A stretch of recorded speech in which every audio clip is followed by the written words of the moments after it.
কোরআনে কারীমের ভিতরে ছোট্ট একটি সূরার ভিতরে ঘোষণা করেছেন কুল হুয়াল্লাহু আহাদ। পড়েন সবাই আমার সাথে, কুল হুয়াল্লাহু আহাদ আল্লাহুস সামাদ লাম ইয়ালিদ ওয়া লাম ইউলাদ ওয়া লাম ইয়াকুল লাহু কুফুয়ান আহাদ। আল্লাহ পাক বলেন, নবী আপনি বলুন আল্লাহ এক এবং একক, তিনি বেনিয়াজ, তিনি কারো মুখাপেক্ষী নন, তাকে কেউ জন্ম দেয়নি, তিনিও কাউকে জন্ম দেন নাই। আকাশ আর জমিনে আল্লাহ পাকের সমকক্ষ কেউ নাই। ছোট্ট একটি সূরার মধ্যে আল্লাহ পাক পরিষ্কার করে দিয়েছেন, তাকে কেউ জন্ম দেয়নি, তিনিও কাউকে জন্ম দেননি। অথচ খ্রিস্টানেরা আল্লাহর ছেলে বানাই ফেলাইছে, নাউজুবিল্লাহ বলে। আল্লাহ পাক বলেন, খ্রিস্টানেরা বলে ওয়াকালাতিন নাসারাল মাসীহু ইবনুল্লাহ, মাসীহ হচ্ছে আল্লাহর পুত্র। নাউজুবিল্লাহ। তার জ্ঞান, তার ক্ষমতা এবং তার গুণাবলী সমস্ত বিশ্বব্যাপী ছড়িয়ে আছে। কোরআনে কারীমে আল্লাহ পাক তার নিজের তাওহীদের কথা এভাবে বলছেন, ওয়াল্লাহুল্লাযী লা ইলাহা ইল্লা হুয়া আলিমুল গায়বি ওয়াশ শাহাদাতি হুয়ার রাহমানুর রাহিম। তিনি আল্লাহ, যিনি ছাড়া কোনো ইলাহ নাই। স্বামী ছাড়া যদি আরেকজন পুরুষের সাথে এরকমের ভাব বিনিময় করে, ফোনে কথা বলে, প্রেম করে, খুব সুন্দর করে ভালোবাসা দিয়ে যদি চিঠি লেখে অন্য পুরুষের কাছে অথবা প্রেম নিবেদন করে, তাহলে স্বামীদের অবস্থা কেমন হবে বলেন? এইটার জবাব দিতে যদি দেরি হয় তো খুবই কুলক্ষণ।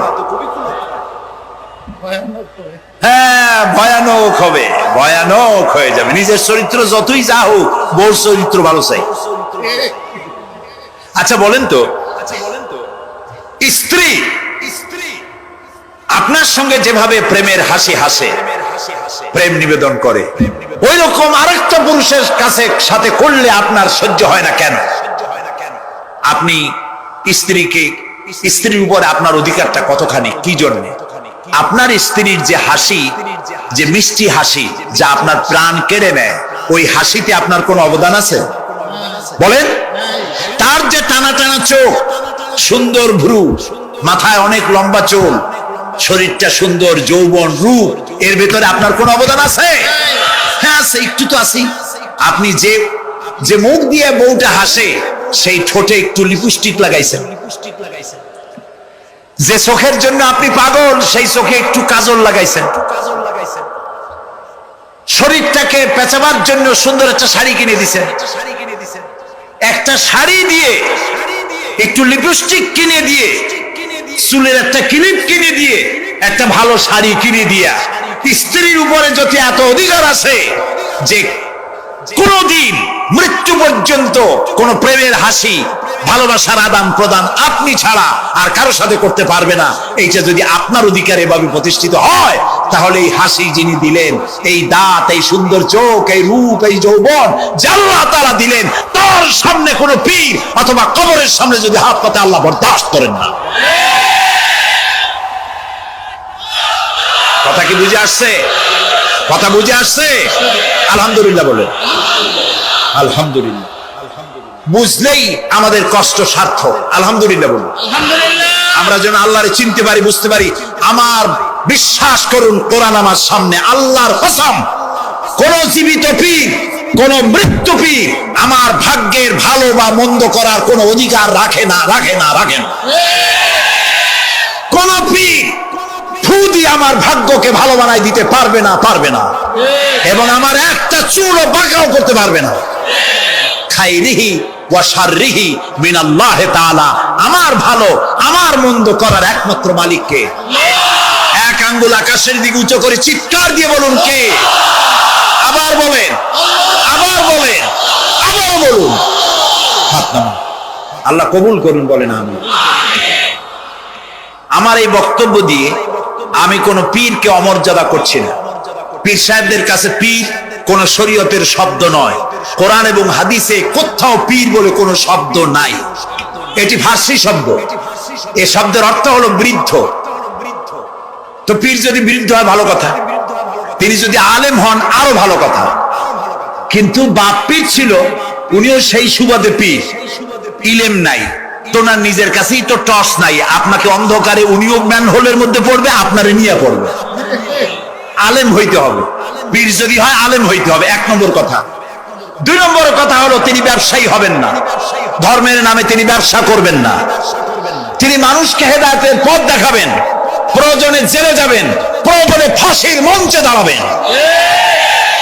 তিনি নিজেকেই ইসলামের সব আমি করি, আর ইসলাম কারো কাছে নাই। যারা ইসলাম করলো 70-80 বছর ধরে, রাজনীতির পথ দেখানো, তারা ইসলামের দল না, ওনারটাই ইসলামের দল। এই ধরনের ফাজলামি বক্তব্য থেকে বিরত থাকতে হবে। এই ধরনের বেয়াদবিপূর্ণ বক্তব্য থেকে বিরত থাকতে হবে।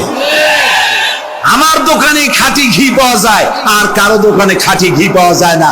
ইসলাম নিয়ে এই ধরনের মনোপলি বিজনেস করতে দেওয়া হবে না। প্রিয় ভাই সব, আমরা পীর সাহেবদের চিনি। পীর ছিলেন শাহজালাল রহমতুল্লাহ আলাইহি। সুবহানাল্লাহ। যুদ্ধ করা লাগে নাই, আজান দিয়েছেন, মূর্তির মাথা ভাঙ্গা চুর চুর হয়ে পড়ে গিয়েছে। গৌর গোবিন্দ পলায়া কুল পায় নাই। লোকেরা যায় তার মাজারে গিয়ে গজল মাছ জিয়ারত করে আসে, কিন্তু তরবারিটা দেখে আসে না। দোধারি তরবারি এখনো আছে। সুবহানাল্লাহ বলেন। পীর ছিলেন হযরতে বাহাউদ্দিন নকশবন্দি, মুজাদ্দিদ আল ফিসানি রাহমাতুল্লাহ আলাইহি, বড় পীর আব্দুল কাদের জিলানী রাহমাতুল্লাহ আলাইহি, খাজা মঈনুদ্দিন চিশতি রাহমাতুল্লাহ আলাইহি, খাজা জাহান আলী রাহমাতুল্লাহ আলাইহি। কত ওলিউল্লাহর মাজার দিয়ে আমার দেশ ভরা। আলহামদুলিল্লাহ কর। আরে একদিকে মানুষকে মুরিদ বানায়া মুরিদের টাকা দিয়ে নিজেদের পকেট ভরেন নাই। ওনারা এরকম করতেন না, এইরকম করতেন। আর রাসূলুল্লাহ বলেছেন এই রকমের হাতের মর্যাদা নাই, এই হাতের মর্যাদা। আমি পীর দেখছিলাম, বাইতুল শরফের পীর হযরত শাহ আব্দুল জব্বার সাহেব, আল্লাহ তাআলা জান্নাতুল ফেরদাউসের মেহমান বানায়। এই বাংলাদেশে শত শত মসজিদ, মাদ্রাসার এতিমখানা তৈরি করে গেছেন। সুবহানাল্লাহ। বৃষ্টির মৌসুমে চট্টগ্রামের বাড়ি তার, 14 বছর মাদ্রাসায় ওয়াজিদিয়া চট্টগ্রামে 14 বছর বুখারী শরীফ পড়িয়েছেন। কি মানের আলেম, খালি পীর না। মুরিদরা যত টাকা দিত, এই টাকা দিয়ে বড় বড় মাদ্রাসা মসজিদ করেছেন। আর বৃষ্টির সময় সাথী সঙ্গী নিয়ে বস্তি এলাকায় যেতেন, পলিথিন দিয়া ছাওয়া, বাচ্চা আর তার স্বামী নিয়ে কাতরায় এক কোনায় বসে আছে, খাবার নাই, চাউল নাই, অসুস্থ, তাদের চাউল দিয়ে আসতেন, তাদের রান্না করার শাকসবজি দিয়ে আসতেন, ওষুধ দিয়ে আসতেন, হাড়ি পাতিল দিয়ে আসতেন। বন্যা হলে, তুফান হলে টাকা উজাড় করে যা মুরিদরা দিত সবগুলি উজাড় করে মানুষের খেদমত করতেন। সুবহানাল্লাহ। কাজেই যারা জামায় অনেকগুলো পকেট সমানে নিতে থাকে আর ভরতে থাকে, এইভাবে করে এই ব্যবসায়ীদেরকে পরিত্যাগ করতে হবে। পীর হচ্ছে ওই সমস্ত লোক যারা নাকি ধর্মের নামে ব্যবসা করে না, বরং আল্লাহর দ্বীনকে প্রতিষ্ঠা করার জন্য কথা বলে। প্রিয় ভাই সব, আমাদের জেহেন সাফ করতে হবে, পরিষ্কার করে বুঝতে হবে আমার ভালো আমার মন্দ কে করতে পারে? সম্রাট শাহজাহান নাম শুনেছেন? কোথার বাদশা বলে? দিল্লির সম্রাট। সম্রাট শাহজাহান পৃথিবী জোড়া নাম তার। কবি বলছেন, শাহনে জাহাं को जिन्हें फख्र से देते थे बाज, वाज कब्र में है सूरह अलहम्दु की मोहताज। যে শাহজাহানকে কর দিয়া ট্যাক্স দিতে পারলে জনগণ নিজেদেরকে গৌরবান্বিত বলে মনে করত, সেই শাহজাহান কবরে শুয়ে আছে, সূরা ফাতিহার মুহতাজ হয়ে আছে। সুবহানাল্লাহ। যদি কেউ আমার কবরের কাছ থেকে হেঁটে যাইতো আর একটু সূরা ইখলাস পড়ে সবরেসানি করতে, আমি কিছু পাইতাম। আরে এই এতিম ফকির হয়ে শুয়ে আছে। এক ফকির দিল্লি ঘুরতেছে। একজন বলছে, ভাই তোমারে তো খয়রাত করে দেখতেছি আমি সেই ছোটবেলা থেকে, খালি তুমি খয়রাত করো। একটা জিনিস আপনারা মনে রাখবেন, গরিব আজকে যারা গরিব, পরিশ্রমের মধ্য দিয়ে কালকে তারা ধনী হতে পারে, কিন্তু যারা ভিক্ষুক, যারা ভিক্ষা করে, জিন্দেগিতে কোনোদিন তারা বড় হতে পারবে না। ভিক্ষা করা যাদের অভ্যাস, জীবনেও বাড়ি করতে পারবে না, জীবনেও ধনী হইতে পারবে না, কিন্তু গরিব ধনী হইতে পারবে। কারণ হলো আল্লাহর কাছে দুইটা বৈধ জিনিস অত্যন্ত ঘৃণিত। কয়টা? একটা হলো তালাক, আর একটা হলো ভিক্ষাবৃত্তি, মানুষের কাছে চাওয়া। আল্লাহ পছন্দ করেন না। তো ভিক্ষুক ঘুরতেছে, একটা লোক বলল, মিয়া তোমার তো সারা জীবনই খরচ করতে দেখি। খরচ করবো না, করবো কি? যার কাছে যাই সে দেয় 4 আনা 2 আনা 1 টাকা, এর বেশি তো দেয় না। তেদি আমি কেমনে বলবো? কয় যে তুমি বাদশারের চোখে দেখো না, বাদশারের চোখে দেখো না। কয় বাদশার কাছে কি আমার মতো লোক যাইতে পারে নাকি? কল্লা যাইতে হবে, যাও। বাদশাহ একবার যাবা, এমন দেওয়া দেবে জীবনে আর তোমার খরচ করা লাগবে না। পাতি শিয়ালের পিছনে ঘুরে তো লাভ নাই। পাতি শিয়ালে খায় মুরগি, তোমার একটা ঠ্যাং দেবে, দাঁতের খেলালের কাজ হবে না। বাঘের পিছনে ঘোরো, বাঘে খায় গরু আর হরিণ, একটা রান দিলে তুমি 1 সপ্তাহ খাইতে পারবে। কাজে ঘুরতে গিয়েও বোঝা উচিত কার সাথে ঘুরি। তো বলছে বাদশার কাছে যাও। বাদশারে পাবো কই? কই তো দেখলাম কেবল মসজিদে ঢুকলো। তারপরে ফকির গিয়ে দাঁড়ায় আছে বারান্দায়, দেখে যে উনি বাদশা ভেতরে বসে হাত তুলে আছে ভাবে, আর চোখ দিয়ে পানি পড়ে দাড়ি ভিজে ভিজে পড়তেছে। নামাজ শেষ করে, মোনাজাত শেষ করে বাদশা বেরিয়েছেন। কোন বাদশা? শাহজাহান। বাইরে আসার পর ফকির বলল আসসালামু আলাইকুম, বলে ফকির রওনা করছে। বাদশা বলে দাঁড়াও, তুমি যে রওনা করলা, তোমার তো ভিক্ষুক মনে হয়, আর লোকেরা যারা ভিক্ষুক না তারাও তো আমার কাছে চায়, আর তুমি তো ভিক্ষুক, চাইলে না কেন কিছু? ভিক্ষুক বলে জাহাপানা,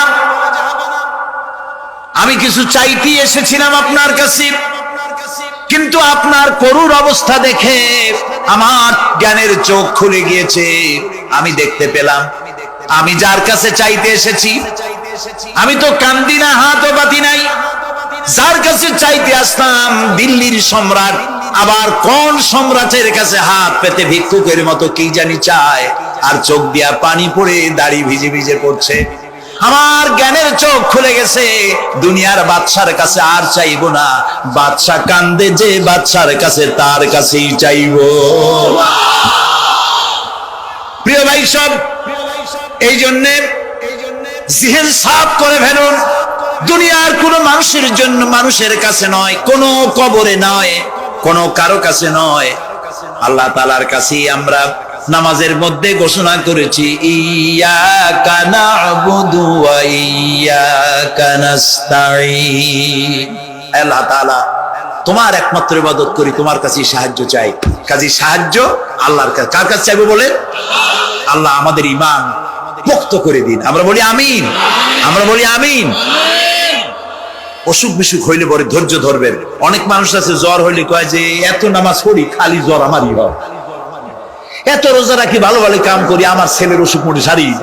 এই জাতীয় কথা বলবেন না। মুমিনের পায়ে যদি কাঁটাও ফোটে, সওয়াব থেকে খালি নাই। ধৈর্য ধরতে হবে। কাঁটা ফুটছে, বলেন ইন্না লিল্লাহ।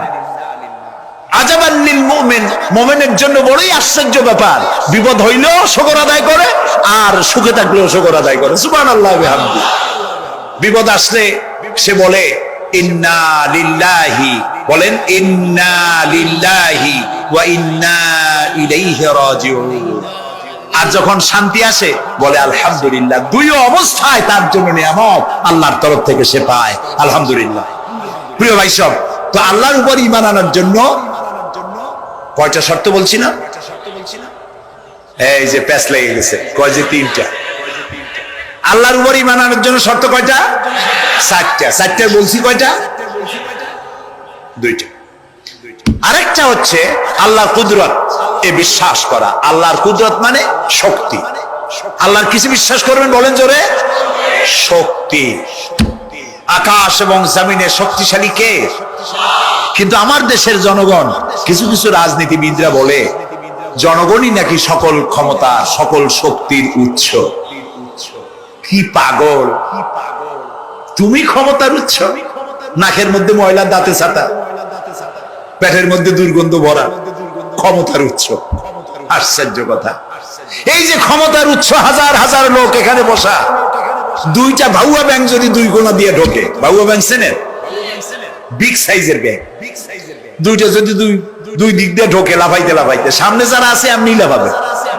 অন্তত টঙ্গী তামিরুল মিল্লাত মাদ্রাসা ছাড়াইয়া তারপরে ফিরে তাকায় বলবে, ভাই আমরা দৌড়াই কেন?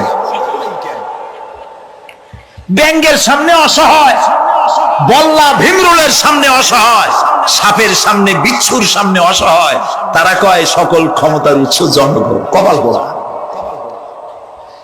ক্ষমতার উৎস জনগণ নয়। এটা কোরআনের সাথে কন্ট্রাডিকশন হয়। কথা আল্লাহ বলেছেন, আন্নাল কুওয়াতা লিল্লাহি জামিয়া, সকল ক্ষমতার উৎস কে? চিল্লায় বলো। ক্ষমতা কি দেখছেন? মাত্র 1.5 মিনিট। কয় মিনিট? মাত্র 1.5 মিনিট। আল্লাহ বলেছেন কোন? সাথে সাথে তামিলনাড়ু, মালয়েশিয়া, ইন্দোনেশিয়া, থাইল্যান্ড, মালদ্বীপ, শ্রীলঙ্কা, 2 লক্ষ লোক শেষ, 1 লক্ষের খোঁজ নাই। সমুদ্রের পানি 33 ফিট উঁচু হয়ে এসছে। সুবহানাল্লাহ কই দিচ্ছে করে না? বিজ্ঞানীরা বলেছেন ভারত মহাসাগরের তলদেশে ফাটল ধরেছে, ওর কয়েক কিলোমিটার নিচে ভূমিকম্পের উৎপত্তি হয়েছে। ভারত মহাসাগরের পানি 3 হাত না 4 হাত? কত কিলোমিটার আল্লাহ জানে। এই কয়েক কিলোমিটার নিচে যে মাটি, সেই মাটিরও কয়েক কিলোমিটার নিচে ভূমিকম্পের উৎপত্তি। এখান থেকে ভূমির কম্পন হয়েছে। সেই ভূমিকম্পে সমস্ত মহাসাগরের মধ্যে, ভারত মহাসাগরের মধ্যে জলকম্পন শুরু হয়েছে। পানির কম্পন, মাটির কম্পন একসাথে। 33 ফিট উঁচা, মানে 4 তলা বিল্ডিং এর মতো উঁচু হয়ে আসছে পানি। 4 তলা পরিমাণ উঁচু হয়ে পানি চলে আসছে। বাড়ি গাড়ি সব কিছু খড় কুটার ন্যায় সব উড়িয়ে দিয়েছে। এগুলোরে কপাল পোড়া নাস্তিক যেগুলি, তারা বলে প্রাকৃতিক দুর্যোগ। ওর বাপের মাথা। আচ্ছা, প্রাকৃতিক দুর্যোগ, প্রকৃতি কি? কোন জন্তুর নাম? প্রকৃতি কোন জন্তু জানোয়ারের নাম? প্রকৃতি নিজে চলে না কেউ তাকে চালায়? কে চালায়? কপাল পোড়া রাতা বসে না। বিশ্ববিদ্যালয়ের শিক্ষক হয়েছে তো, আল্লাহ দিয়ে আসি কোথায়? তবে সব খারাপ না, ভালো আছে আলহামদুলিল্লাহ। কিছু আছে কপাল পোড়া। বিশেষ করে শান্তিনিকেতনে যারা পড়াশোনা করে আসে, সাহিত্য চর্চা করে, এই সাহিত্য চর্চা করতে করতে এক পর্যায়ে কপাল পুড়ে যায়। আল্লাহরে চিনতে পারে না। সব চেনে, আল্লাহরে চেনে। আল্লাহ এখন চিনাইতেছে ভালো করে। প্রিয় ভাই সব, কওমে আদ, কওমে সামুদ, এগুলিকে আল্লাহ তাআলা ধ্বংস করেছে। কিয়ামতের আগে এই যে 7টা আকাশ, এই আকাশ সম্পর্কে অবিশ্বাসীরা তারা বলেছে আকাশ বলতে কিছুই নেই, এটা নাকি অনেক দূরে, তাই নীলা নীলে দেখা যায়। কি কপাল পোড়া চিন্তা করো, নীলা নীলা দেখা যায়। এই আকাশ মহাশূন্য। এই আকাশগুলিকে, আকাশ কয়টা স্তর? 7টা। এগুলি কাতাইয়িস সিজিল্লিল কুতুব। কোরআনে কারিমে আল্লাহ তাআলা বলেছেন কিতাবের পৃষ্ঠার মতো কিয়ামতের আগে একটার পর একটা ঠাস ঠাস করে পড়বে, ভেঙে চুরমার হয়ে যাবে। ওয়াইদাল বিহারু ফুজ্জিরাত, আল্লাহ তাআলা বলছেন ইযাস সামাউ ফাতারাত ওয়াইদাল কাওয়াকিবু ইনতাসারাত ওয়াইদাল বিহারু ফুজ্জিরাত। আকাশের তারকাসমূহ বিক্ষিপ্ত হয়ে পড়বে। অসংখ্য তারকারাজি, বিশাল বিশাল তারকা বিক্ষিপ্ত হয়ে পড়বে। চন্দ্র সূর্য একটার সাথে আরেকটা ধাক্কা লেগে চাঁদ আর সূর্য আলো হারিয়ে ফেলবে, একাকার হয়ে যাবে। পাহাড়গুলো উঁচু করে আল্লাহ তাআলা জমিনের উপর আছাড় মারবেন, কালিহিনিল মানফুস, তুলার মতো উড়ে চলে যাবে। সুবহানাল্লাহ বলবা না? কত বড় শক্তি আল্লাহ পাকের। ওয়াইদাল বিহারু ফুজ্জিরাত, সমুদ্র সমূহ বিদীর্ণ হয়ে যাবে। সমুদ্রে যত পানি আছে সমস্ত পানিগুলি নিঃশোষিত হয়ে যাবে মাটির তলায়, এবং সেখানে অগ্নি উৎপত্তি হবে। কোরআনে কারিমে আল্লাহ বলে দিয়েছেন গোটা সমুদ্রগুলিতে আগুন জ্বলতে থাকবে। এগুলি কিয়ামতের আলামত। আল্লাহ পাকের অফুরন্ত মেহেরবানি। এই যে কানের কাছ দিয়া গুলিটা চলে গেছে, কানে লাগে নাই, বাড়ির কাছ থেকে কিয়ামত হয়ে গেল, বাংলাদেশে আল্লাহ বাঁচাই দিলেন। সুবহানাল্লাহ বলো, আলহামদুলিল্লাহ বলে। আমাদের প্রতিবেশী দেশগুলিতে যেভাবে আঘাত লাগছে, ওর 1000 ভাগের 1 ভাগের আঘাত কয়েক সেকেন্ড যদি বাংলাদেশে হতো, আমাদের সব অপরিকল্পিত শহর, রাজুক পারমিশন দিয়েছে 3 তলার, করা হয়েছে 7 তলা। এইভাবে অপরিকল্পিত যত বিল্ডিং আছে, এগুলি পচা সিমেন্ট দিয়ে, পচা ইট দিয়ে তৈরি করা হয়েছে। 2-3 সেকেন্ডের ভূমিকম্প যথেষ্ট এই শহর লন্ডভন্ড করে দেওয়া। অসংখ্য মানুষ মারা যাবে, অসংখ্য বাড়ি ঘর শেষ হয়ে যাবে। এদেরকে রেস্কিউ করার মতো মডার্ন ইকুইপমেন্টসও গভর্নমেন্টের কাছে নাই।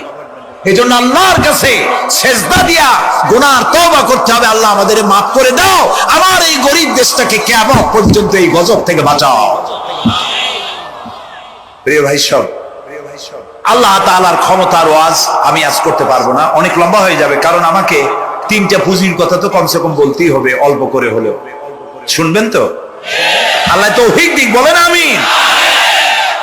আল্লাহ তাআলার ক্ষমতায় বিশ্বাস করা, তার প্রচন্ড ক্ষমতা, যা খুশি তাই বলেন করতে পারেন। মরাকে জিন্দাকে মারতে পারেন, মরুভূমিতে ফুল ফুটাতে পারেন। সুবহানাল্লাহ, যা খুশি তাই করতে পারেন। এই শক্তি সহকারে আল্লাহকে বিশ্বাস করতে হবে। 4 নম্বরে আল্লাহর হুকুম এবং হাকাম, আদেশ নিষেধ। আমি আল্লাহরে বিশ্বাস করি, এই কথার কোনো দাম নাই যদি তার আদেশ না মানি, এই কথার কোনো দাম নাই যদি তার নিষেধকে আমি আমার জীবনে প্রত্যাহার না করে চলতে পারি। মুসলমান বলে দাবি করার কোনো মূল্য নেই। একদিকে নামাজ পড়ি, আর একদিকে ওজনে কম দেই, খাদ্যে ভেজাল দেই, বেপরদা করি, মিথ্যা কথা বলা হয়, ওজনে কম দেয়, খাদ্যে ভেজাল দেয়, জমিনের আইল ঠালে আমানতের খেয়ানত করে, আল্লাহর হুকুম মানা হলো না, রাসূলের আদেশ মানা হলো না।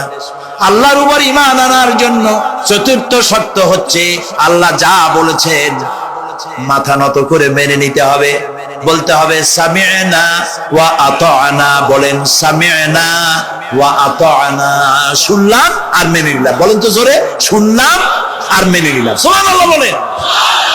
মুমিনেরা এই প্রশ্নই করবে না মদ হারাম কেন, মুমিনেরা এই প্রশ্নই করবে না জুয়া হারাম কেন, মুমিনেরা এই প্রশ্নই করবে না জিনা হারাম কেন। একটাই জবাব, মদ হারাম কেন? আল্লাহ হারাম করেছেন তাই হারাম। জিনা হারাম কেন? আমার আল্লাহ হারাম করেছেন তাই হারাম। জুয়া হারাম কেন?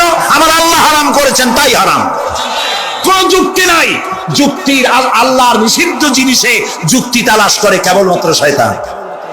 আল্লাহর আদেশ নিষেধে যুক্তি তালাশ করে কে? শয়তান।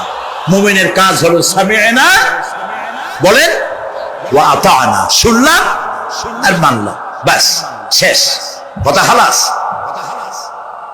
এই গেল 4টি শর্ত পুরো হয়ে গেল। এই 4টি শর্ত যদি পূরণ করতে পারি, তাহলে আল্লাহরে বিশ্বাস করছি এটা প্রমাণিত হবে, এটা জাস্টিফাই হবে, এটা সত্যতা প্রমাণ হবে যদি আল্লাহ হুকুম মতো। 1 নম্বরে হলো, আমি আবার কথাটা প্যাকেট করে দিই যাতে করে আপনারা বাড়ি নিয়ে যাইতে পারেন। আল্লাহর উপরে ঈমান এনেছি, এই কথাটাকে কমপ্লিট করার জন্য শর্ত কয়টা? 4টা। 1 নম্বরে আল্লাহর অস্তিত্বে বিশ্বাস, বলেন আল্লাহর অস্তিত্বে বিশ্বাস। 2 নম্বরে আল্লাহর গুণাবলীতে বিশ্বাস। 3 নম্বরে আল্লাহর ক্ষমতায় বিশ্বাস। 4 নম্বরে আল্লাহর আদেশ এবং নিষেধে বিশ্বাস, মান্য করে চলা। আল্লাহ যেন এই তৌফিক আমাদের দেয়, বলেন আমিন। আল্লাহ রাব্বুল আলামিন দুনিয়ায় শান্তি, আখিরাতে জাহান্নাম থেকে মুক্তি দেওয়ার জন্য আল্লাহ পাক আমাদেরকে একটা ব্যবসার কথা বলেছেন। ওই ব্যবসায় পুঁজি কয়টা? বলেন। 3টা পুঁজি। বলছি কয়টা? দেখেন যে কেমনি প্যাঁচ লাগে। বলছি মাত্র একটা, সে একটা ডাল বার করছি। এবার আসেন মূল পয়েন্ট। এবার দ্বিতীয় পয়েন্ট, রাসূলের প্রতি ঈমান। আমরা তো রাসূলের প্রতি ঈমান আনছি কিনা বলেন? রাসূলের প্রতি ঈমান এনেছি। আমাদের এই ঈমান যথেষ্ট নয়, কারণ আমাদের ঈমান হলো রবিউল আউয়াল মাসে ঈমান তাজা হয়, ঠিক না? ঠিক না? রবিউল আউয়াল মাস যখন আসি, ব্যানার টানাই, শামিয়ানা টানাই, রাস্তাগুলিতে ফ্ল্যাগ লাগাই আর আলোক সজ্জা করি। মন্ত্রীরা আসেন, নেতারা আসেন, সিরাতুন নবী মাহফিলে দাঁড়ায় বলেন নবীর আদর্শ অনুসরণ করা ছাড়া উপায় নাই। অথচ ওনার পা থেকে শুরু করে মাথা পর্যন্ত নবীর আদর্শ নাই। আবার এই নেতা রামকৃষ্ণ মিশনে, রামকৃষ্ণ পরমহংসদেব তার মঞ্চে গিয়ে বলেন রামকৃষ্ণের নীতি ছাড়া বিকল্প কিছুই নেই। আবার গৌতম বুদ্ধের জন্মবার্ষিক উদযাপনের জন্য সেখানে গিয়ে বলেন গৌতম বুদ্ধের অহিংস নীতি অনুসরণ করা ছাড়া জাতির জগন্নাথ হওয়ার আর কোনো পথ নেই। যেখানে যায় সেই জায়গার গুলি ধরে। রবিউল আউয়াল মাস আসতে পারে, আলোক সজ্জা করে, ইয়া নবী সালামু আলাইকা, ইয়া রাসূল সালামু আলাইকা। এরপরে গরম গরম জিলাপি রাসূলুল্লাহকে বুঝায় দেওয়া হলো, হে রাসূল আপনি তাকিয়ে দেখেন কত মহব্বত আপনারে করি, আপনার মহব্বতের জন্য আমাদের শহরের কোন মিষ্টির দোকানে আর মিষ্টি নাই, সব আমরা খাইয়া শেষ করছি। এই হলো মহব্বত। এই মহব্বতে এই ইমানে কাজ হবে না। এই ইমানে বলে কাজ হবে। কোন ইমানে কাজ হবে? রাসূলের প্রতি ইমানের অর্থ কি? এর অর্থ হচ্ছে নবী করিম সাল্লাল্লাহু আলাইহি ওয়াসাল্লাম আমাদের রাসূল, আমাদের নেতা। আমাদের রাসূল আমাদের নেতা, আমরা তার উম্মত, তার অনুসারী। অনুসারীর কাজ কি? নেতার পূর্ণাঙ্গ অনুসরণ করণ। রাসূলুল্লাহর আনুগত্য করতে হবে। এটা কে বলেছেন? আল্লাহ রাব্বুল আলামিন সূরা আলে ইমরানের মধ্যে বলেছেন কুল ইন কুনতুম তুহিব্বুনাল্লাহ ফাত্তাবিউনি ইউহিব্বুকুমুল্লাহ ওয়া ইয়াগফির লাকুম যুনুবাকুম আল্লাহু গফুরুর রহিম। হে নবী আপনি বলুন, তোমরা যদি আল্লাহকে ভালোবাসো তাহলে তোমার কাজ হচ্ছে, তোমরা যদি আল্লাহকে ভালোবাসো তাহলে তোমরা আমার আনুগত্য করো, আমার অনুসরণ করো। কার? রাসূলের। বলেন কার? রাসূলের অনুসরণ যদি তোমরা করো, খেয়াল করে শুনতেছেন তো? আল্লাহ তাআলা বলছেন নবী আপনি বলেন তোমরা যদি আল্লাহকে ভালোবাসো, তোমাদের এই দাবি যদি সত্য হয় তাহলে আমার অনুসরণ করো, আমার আনুগত্য করো।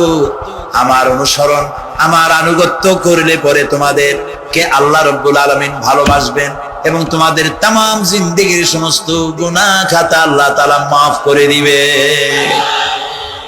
আমরা কি গুনাহ মাফ করাইতে চাই? বলেন চাই? আসুন রাসূলের আনুগত্য করি। রাসূলের আনুগত্য কিরকম? রাসূল যেভাবে মুছ কাটছে আমরা সেইভাবে মুছ কাটবো। তিনি দাড়ি যেভাবে রাখছেন আমরা সেইভাবে রাখবো। তিনি চুল কাটছেন যেভাবে সেইভাবে করব। তিনি পায়ের নখ, হাতের নখ যেভাবে কাটছেন সেইভাবে করব। তিনি যেভাবে বিবাহ করেছেন সেই সুন্নত অনুযায়ী বিবাহ, তিনি যেভাবে দেশ চালাইছেন সেইভাবে দেশ চালাবো।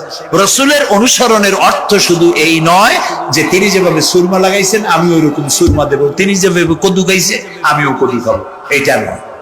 এটা নয়, শুধু রাসূলের আনুগত্য হবে মুরগির ফার্ম থেকে শুরু করে জাতিসংঘ পর্যন্ত,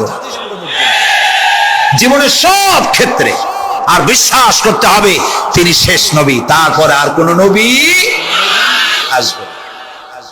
আল্লাহ রাব্বুল আলামিন সূরা আহজাবের মধ্যে বলেছেন মা কানা মুহাম্মাদুন আবা আহাদিম মির রিজালিকুম ওয়ালাকিন রাসূলুল্লাহি ওয়া খাতামান নাবিয়্যিন। মুহাম্মদ সাল্লাল্লাহু আলাইহি ওয়াসাল্লাম তোমাদের কোন পুরুষদের পিতা নন, তিনি আল্লাহর রাসূল এবং তাকে দিয়ে নবুয়তের মিশনকে খতম করে দেওয়া, কমপ্লিট করে দেওয়া হয়েছে। আর কোন নবী? রাসূলুল্লাহ বলেছেন লা নাবিয়্যা বাদি ওয়ালা রাসূল, আমার পরে আর কোন নবী আসবে না, রাসূল আসবে না। কত বুঝে আসছে? আল্লাহর নবীর পরে আর কোন নবী হবে না।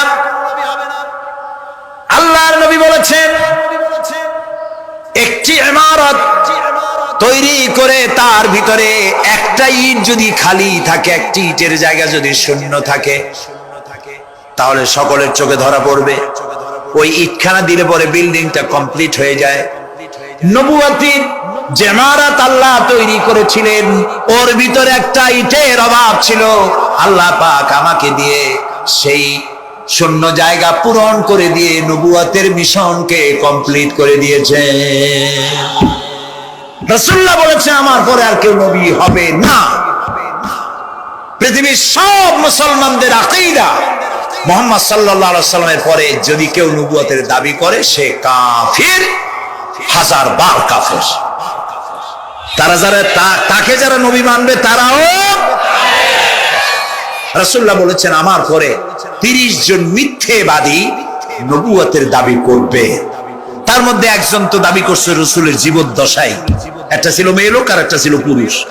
পুরুষটার নাম ছিল মুসাইলামা কাযযাব, নামই ছিল কাযযাব। কাযযাব মানে মিথ্যাবাদী। দেখছেন অবস্থা, নামই মিথ্যাবাদী। উম্মতেরা কইলো যে আপনি তো একজন নবী, আমরা সৌভাগ্য আর দুর্ভাগ্য হোক আপনারা নবী বলে মানলাম। মুহাম্মদ সাল্লাল্লাহু আলাইহি ওয়াসাল্লামের কাছে প্রায় জিবরাইল আসে আর ওহী আনে, আর আপনি আমাদের কোনো ওহী দিতে পারলেন না। কয় যে কেবল না নবী হইলাম, অপেক্ষা করো ওহী আসবেন। বেশ কিছুদিন যাওয়ার পর খুব চিন্তা ভাবনা করে কয় যে ওহী একটা আসছে। উম্মতেরা সব দৌড়ে আসছে, কি ওহী? কয় যে এইমাত্র শেষ রাত্রে জিবরাইল আসছিল, আইসে আমারে কয়ে গেল একটা সূরা নাজিল করবে। সূরাটা কি? ইন্না আতাইনাকাল আকাক ফাসাল্লি লিরাব্বিকা ওয়াসআক ইন্না শানিয়াকা হুয়াল আবলাগ। উম্মতেরা কয় সর্বনাশ, এই সূরা পড়তে গেলে তো আমরা কাইসা মরে যাব। এর অর্থ তো খুব বিকায়দা। কি সূরা নাজিল হইল আপনার উপর? ইন্না আতাইনাকাল আকাক মানে আমি তোমাকে হুতুম পেশা দান করেছি, সুতরাং তুমি তোমার প্রভুর উদ্দেশ্যে নামাজ পড়ো আর চিৎকার মারো, কারণ তোমার শত্রুরা সাদা এবং কালো বর্ণের। আমরা তো আগামাথা কিছু বুঝলাম না, কি ওই? আচ্ছা ঠিক আছে, পয়গম্বর মুহাম্মদ সাল্লাল্লাহু আলাইহি সাল্লামকে তার উম্মতেরা নিয়ে যায় তাদের বাগানে, মাঝে মধ্যে নিয়ে যায়। নিলে পরে যে কুয়ায় পানি থাকে না, শূন্য কুয়া পানিতে ভরে যায়। যে গাছতলা দিয়ে তিনি হেঁটে যান, যে খেজুর গাছে খেজুর নাই সেই গাছতলা দিয়ে রাসূল হেঁটে গেলেন, গাছে ফল ধরে যায়। আপনি তো এরকম কিছু দেখাইতে পারেন। তোমরা তো আমার নেও না, চলো না যাই। নিয়ে গেছে, যাই দেখে যে কুয়ার পাড় দিয়ে যায়, যে কুয়ায় পানি থাকে তা থাকে শুকায় যায়। যে গাছতলায় দিয়ে যায় ওই গাছে খোরমা থাকলে সাথে সাথে খড়গুলো ঝরে যায়। উম্মতের কয় কি একটা কপাল পড়ে নবী পাইলাম বাকি। আল্লাহ তারে শেষ করছে, দুনিয়া থেকে জাহান্নামে চলে গেছে। সেই মহিলাটাও গেছে, সেও গেছে। রাসূলুল্লাহ বলেছেন এইরকম 30 জন মিথ্যাবাদী নবুয়তের দাবি করবে কিয়ামতের আগ পর্যন্ত। গোলাম আহমদ কাদিয়ানী, এ হলো ইতিহাসে আমরা যদ্দ পাই তার পর্যন্ত 28 জন হয়েছে। মুহাম্মদ সাল্লাল্লাহু আলাইহি সাল্লামের ইন্তেকালের পর ওকে নিয়ে হয়েছে 28 জন। কয়জন হইল? বাকি আছে কয়জন? তাই বলে কিয়ামত যে এই 2 জন হইলি আগামী বছর বা 5-6 বছরের মধ্যে কিয়ামত হবে ওইটা চিন্তা করেন না। এই পৃথিবীতে একটা লোক আল্লাহ শব্দ উচ্চারণ করার যদি থাকে কিয়ামত সে পর্যন্ত হবে না। সুতরাং বহুত দেরি আছে কিয়ামতে। তবে ওর মতো আরো শয়তান 2 জন আসবে। গোলাম আহমদ কাদিয়ানী বলল আমি পয়গম্বর, আমি নবী, আমার উপরে ওহী আসে। তো তার সঙ্গে ওই যুগের বড় আলেম মাওলানা আতাউল্লাহ শাহ বুখারী রাহমাতুল্লাহ আলাইহি তিনি বললেন, আচ্ছা তুমি যে নবুয়তের দাবি করো এই শক্তি তুমি পাও কই? কয় যে আমার শক্তি তো কোরআন, কোরআনের মধ্যেই আছে আমার কথা। কোথায়? কয় সূরা সফের মধ্যে আছে। ইয়াতি মিন বাদি ইসমুহু আহমদ। ঈসা আলাইহিস সালাম আমার ব্যাপারে ফোরকাস্ট করেছেন, ভবিষ্যৎবাণী দিয়েছেন যে আমাবে না, পরকালকে যারা বিশ্বাস করবে না তাদের সম্পর্কে আল্লাহ পাক বলছেন والذين كذبوا بآياتنا ولقاء الآخرة حبطت أعمالهم। পরকালকে যারা বিশ্বাস করবে না, আখিরাতের দিনের পরে যাদের ঈমান থাকবে না, যারা বিশ্বাস করবে না, তাদের জীবনের সমস্ত ভালো কাজগুলি আল্লাহ রাব্বুল আলামিন বরবাদ করে দিবেন। তাদের জীবনের কোন কাজের কোনো মূল্য নাই, সমস্ত কাজগুলি নিষ্ফল, বেকার, যারা নাকি পরকালকে বিশ্বাস করবে না। পরকালের বিশ্বাসটাই হচ্ছে মানুষের জীবনের সবচাইতে নৈতিকতার মূল ভিত্তি। একটা মানুষের চরিত্র ভালো হওয়ার জন্য পরকালের বিশ্বাসটা সবচেয়ে বড় জিনিস। মানুষ ভালো মন্দ পরকালের দরকারটা কি? প্রশ্ন উঠতে পারে, পরকালটা না হলে কি হইতো? পরকালটা এই জন্য হবে, এই জন্য দরকার যে পৃথিবীতে মানুষ অনেক ভালো কাজ করে, আবার অনেক খারাপ কাজও করে, দুরকমই করে। যত ভালো কাজ করে এই ভালো কাজের পুরস্কার পৃথিবীতে দেওয়া সম্ভব নয়। একটা মানুষ এত ভালো কাজ করলো, নামাজ পড়লো, রোজা রাখলো, হজ করলো, যাকাত দিল, তারপরে আল্লাহর দ্বীন প্রতিষ্ঠার জন্য কষ্ট করলো, জেল খাটলো, জরিমানা দিল, ফাঁসির মঞ্চে চড়লো, তার এত ভালো কাজের পুরস্কার এই পৃথিবীতে দেওয়া সম্ভব নয়।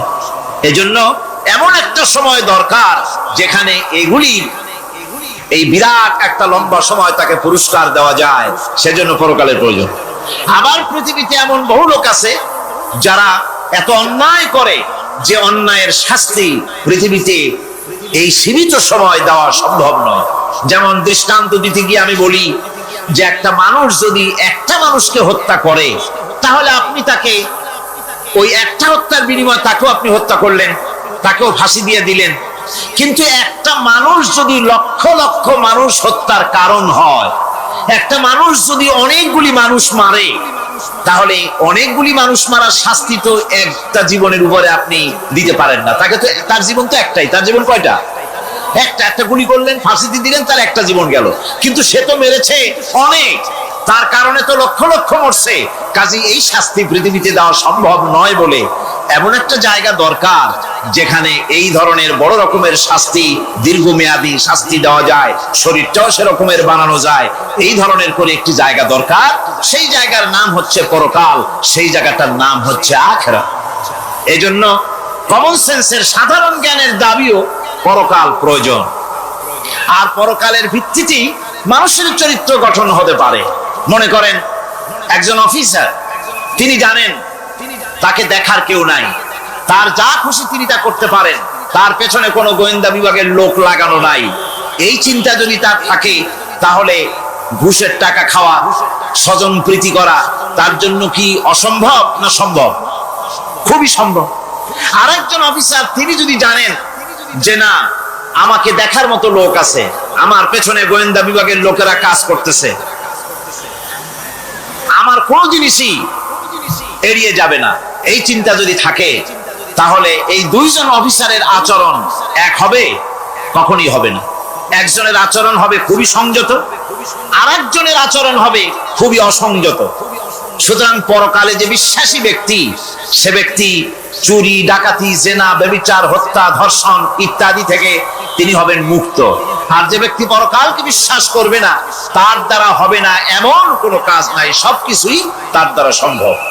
এরপরে আল্লাহ পাক বলছেন যে পরকাল বিশ্বাস মানুষকে দায়িত্ববান বানায় দেয়। পরকালের বিশ্বাস মানুষকে কি বানায়? দায়িত্ববান বানায়। যেহেতু তোমার তো খালি খালি সৃষ্টি করা হয়নি। আল্লাহ রাব্বুল আলামিন কোরআনে কারীমের মধ্যে বলছেন, আফাহাসিবতুম আন্নামা খালাকনাকুম আবাসা ওয়া আন্নাকুম ইলাইনা লা তুরজাউন। লোকেরা কি ভেবেছে? তোমরা কি এটাই মনে করেছো যে আমি তোমাদেরকে এমনি এমনি সৃষ্টি করেছি আর তোমাদেরকে আমার কাছে ফিরে আসতে হবে না? এটাই কি ভেবেছো তোমরা? তোমাদেরকে সৃষ্টি করা হয়েছে এবং তোমাদেরকে আমার দরবারে সকলকেই ফিরে আসতে হবে। পৃথিবীতে এমন কেউ নাই যে পৃথিবীতে টিকে থাকতে পারবে, সমস্ত মানুষকেই আল্লাহর দরবারে ফিরে যেতে হবে।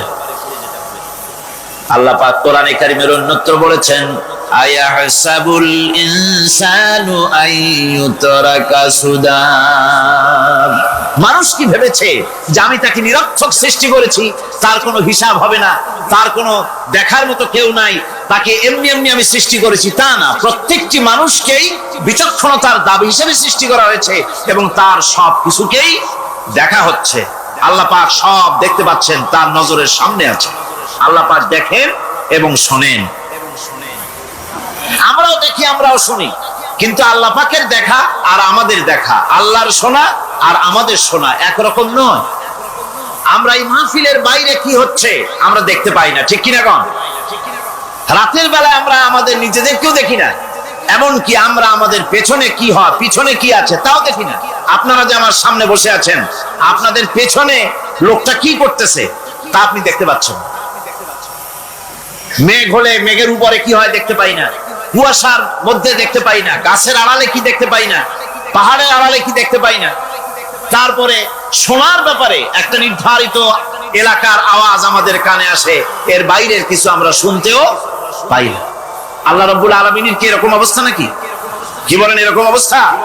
আল্লাহ সব দেখতে পান, সব শুনতে পান, এমন তার চোখের সামনে কোন অবস্ট্রাকশন নাই, তার চোখের সামনে কোন জিনিস অন্তরায় হয়ে দাঁড়াতে পারে না, কেউ কোন জিনিস তার চোখের সামনে বাধার সৃষ্টি হতে পারে না। তাকে কেউ দেখতে পারে না, কিন্তু তিনি সবাইকে দেখতে পান। লা তুদরিকুহুল আবসার, তাকে কোন দৃষ্টিশক্তি তাকে দেখতে পাবে না। সমস্ত দৃষ্টিশক্তিকে তিনি দেখবেন, কিন্তু তাকে কেউ দেখতে পারবে না। সুবহানাল্লাহ ওয়া বিহামদিহি। সুতরাং তিনি সব দেখেন এবং সবই শোনেন।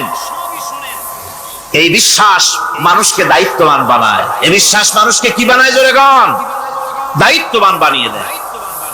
আল্লাহ রাব্বুল আলামিন বলছেন, আয়াহসাবু আন লান ইয়াকদির আলাইহি আহাদ ইয়াকুলু আহলাকতু মালান লুবাদা আয়াহসাবু আন লাম ইয়ারাহু আহাদ। মানুষ কি ধারণা করেছে তার উপরে কারো কোনো ক্ষমতা চলবে না? সে বলে আমি অনেক ব্যয় করেছি, আর সে ভেবেছে তাকে দেখার মতো কেউ নাই। আল্লাহ পাক বলেন দেখার জন্য অবশ্যই একজন আছেন, তিনি হচ্ছেন আল্লাহ রাব্বুল আলামিন। কে দেখতে পান? জোরে সরে বলেন, কে দেখতে পান? আল্লাহ পাক সব দেখেন, সব শোনেন। এমনকি সমুদ্রের অতল তলদেশে কোন পাথরের সাথে লাগানো, বালু কণার সঙ্গে লাগানো ছোট্ট একটি পোকা, যা মাইক্রোস্কোপ যন্ত্র ছাড়া দেখা যায় না, এমন ছোট্ট পোকাটিও যদি চিৎকার মারে ক্ষুধার যন্ত্রণায় বা পেটের যন্ত্রণায় বা কষ্টে পড়ে কোনো চিৎকার যদি মারে, সমুদ্রের কেউ শোনার কথা নয়, জমিনের উপরে কেউ শোনার কথা নয়, অন্তরিক্ষের কারো শোনার কথা নয়। আল্লাহ রাব্বুল আলামিন বলেন সেই ক্ষীণ আওয়াজটুকুনো তোমার আল্লাহ পাক শুনতে পান। সব তিনি শুনতে পান এবং দেখতে পান, তার চোখের সামনে সব রয়েছে। সুতরাং আসল কথা হচ্ছে মানুষেরা পরকালের চাইতে দুনিয়ার গুরুত্ব দেয় বেশি। বাল তুসিরুনাল হায়াতাদ দুনিয়া ওয়াল আখিরাতু খায়রুন ওয়া আবকা। তোমরা পার্থিব জীবনকে অগ্রাধিকার দিয়েছো, আর পরকাল হচ্ছে উত্তম এবং স্থায়ী। পরকাল হচ্ছে উত্তম। পৃথিবীর একটা নিকৃষ্ট জায়গা, একটা ছোট্ট জায়গা পৃথিবী। এটার আরবি হচ্ছে কি বলুন তো? পৃথিবীর আরবি কি? দুনিয়া। এটাকে দুনিয়া, দুনিয়া শব্দটা এসেছে আদনা শব্দ থেকে, তুচ্ছ, নিকৃষ্ট, এটা কোনো দাম নাই। আর এই জন্য হাদিস শরীফে এসেছে যে এই পৃথিবীর মূল্য যদি আল্লাহর কাছে মশার দানা তুল্য যদি হতো, তাহলে কাফেরকে এক ঢোক পানি আল্লাহ পাক গিলতে দিতেন না। আল্লাহর দৃষ্টান্তটা, হাদিস শরীফের দৃষ্টান্তটা লক্ষ্য করেছেন? এই পৃথিবীর মূল্য যদি একটা মশার দানার তুল্য যদি হতো, আপনাকে কেউ যদি 1 লক্ষ মশার দানা যদি কেউ আপনাকে জোগাড় করে দেয়, আপনি কয় টাকা দিয়ে কিনবেন? কোন কথা বলতেছেন না? খুব আগ্রহ আছে কেনার নাকি? 4 আনা দিয়েও 4 পয়সা দিয়েও আপনারা কেউ কিনবেন না, যেহেতু মশার দানা 10 কোটি দানা এনে জোগাড় করে দেন, নদী করবোটা কি? কাজী দৃষ্টান্তটা লক্ষ্য করুন যে এই পৃথিবীর মূল্য যদি আল্লাহ পাকের কাছে একটা মশার দানার তুল্য যদি হতো, তাহলে আল্লাহ রাব্বুল আলামিন কাফেরকে এক ঢোক পানি গিলতে দিতেন না। তার মানে এটার কোনো দাম নাই। তো যেটার দাম নাই সেটার দাম আমরা খুব বেশি দিয়েছি। আর পরকাল হচ্ছে স্থায়ী, চিরস্থায়ী জায়গা। সেই চিরস্থায়ী জায়গার আমরা মূল্য দেই নাই। যেমন আমরা দেহের মূল্যটা বেশি দেই, আত্মার মূল্যটা কম দেই। দেহটারে সাজাই বেশি। এই দেহটার জন্য দেখছেন অবস্থা, শীতকালে কত ক্রিম মাখে, পায়ে ভ্যাসলিন মাখে, মুখে ক্রিম মাখে, হাতে জেলি মাখে, তারপরে ঠোঁটে আরো কিছু মাখে, এরপরে এতগুলি মাইখা তারপরে জামা কাপড় সেন্ট আতর কত কিছু সমানে মাখতে থাকে শরীরের জন্য, এত যত্ন। তারপরে ভুরি ভোজন পাইকারি দরে খায়, জনমের মতো খায়, খাওয়ার চোটে পেট যায় একদিক, পাছা যায় আর একদিক, মাথা যায় আর একদিক, আস্তে আস্তে দুমবার সাইজ হয়ে যায় মানুষের বডিটা। যে শরীরটার কোনো দাম নাই, কোনো মূল্য নাই। আপনারা সত্য করে বলেন, দামটা কার? শরীরের দেহের দাম বেশি না আত্মার দাম বেশি? কোনটার দাম? কার দাম? আত্মাটার দাম বেশি। এটা মুখ দিয়ে বললেন, কিন্তু আসলে মনের কথা হলে আত্মারে আপনারা কিছু খাইতে দিতেন। আত্মাকে তো কিছু খেতে দেওয়া হয় না। দেহটারই আত্মাটার দাম যদি বেশি না হবে, মানুষ মরে গেলে পরে যায়টা কি? চোখ আছে, কান আছে, মুখ আছে, হাত আছে, পা আছে, সবই তো রয়ে গেল। গেলটা কি? কি যাওয়ার কারণে? প্রাণের সন্তান, কলিজার টুকরা সন্তান বলে মা, বাবার কাছে আমার যেতে ভয় করে। ছোট্ট বাচ্চা বাবার কাছে যেতে চায় না, প্রাণীদিকা স্ত্রীও যেতে চায় না। মা বাবা আত্মীয় স্বজন সবাই বলে তাড়াতাড়ি বিদায় করো, তাড়াতাড়ি বিদায় করো। কি যাওয়ার জন্য? কি ছিল মূল্যবান জিনিস, আর ওইটা যাওয়ার জন্যই পরিণতি হলো। সেটার নাম হলো রুহু। যে আত্মাটার বেশি মূল্য, সেইটার মূল্য মানুষরা দেয় না। এই আত্মাটা কি জিনিস? আল্লাহ পাক নবীর কাছে প্রশ্ন করা হয়েছে রূহ সম্পর্কে, আল্লাহ তার জবাব দিয়েছেন, ওয়াইয়াস আদুনাকা আনির রূহ কুলির রূহু মিন আমরি রাব্বি। নবী হে, আপনাকে প্রশ্ন করা হয় রূহ কি জিনিস, আপনি বলুন এটি হচ্ছে আল্লাহর হুকুম। আল্লাহর একটা হুকুম মানুষের ভিতরে কাজ করে। এটা এতই গুরুত্বপূর্ণ, ওটা থাকলে আমরা বাঁচি, ওটা না থাকলে আমরা মরে যাই। এখন যেটার গুরুত্ব বেশি সেটাকে খাইতে দেই না, সেটার জন্য কোনো যত্ন নাই, খোঁজ নাই, খবর নাই। সকালবেলায় ব্রেকফাস্ট, নাস্তা, লাঞ্চ, ডিনার, বিকালের চা, ফলারি, কোনো জিনিসের অভাব নাই, সমানে খায় আর সমানে শরীরটারে বাঁচায়। আর যেটার কারণে বডিটা বাঁচে তার কোনো খোঁজ খবর নাই। ওটারও কিছু খাবার দিতে হবে। ওটারে কি খাওয়াবেন? ওটাই কি ফুলকপি খাবে? শীতের দিনে লাল শাক খাবে? লট্টা মাছ খাবে নাকি? খাবেন। রূপচান্দাও খাবেন। শীতকালের ভাপা পিঠাও না, ধুপি পিঠা কি করেন আপনারা, এগুলোও খাবেন। সুতরাং এই যে শরীর, আপনার আত্মাটা, ওরে খাইতে দিবেন কি?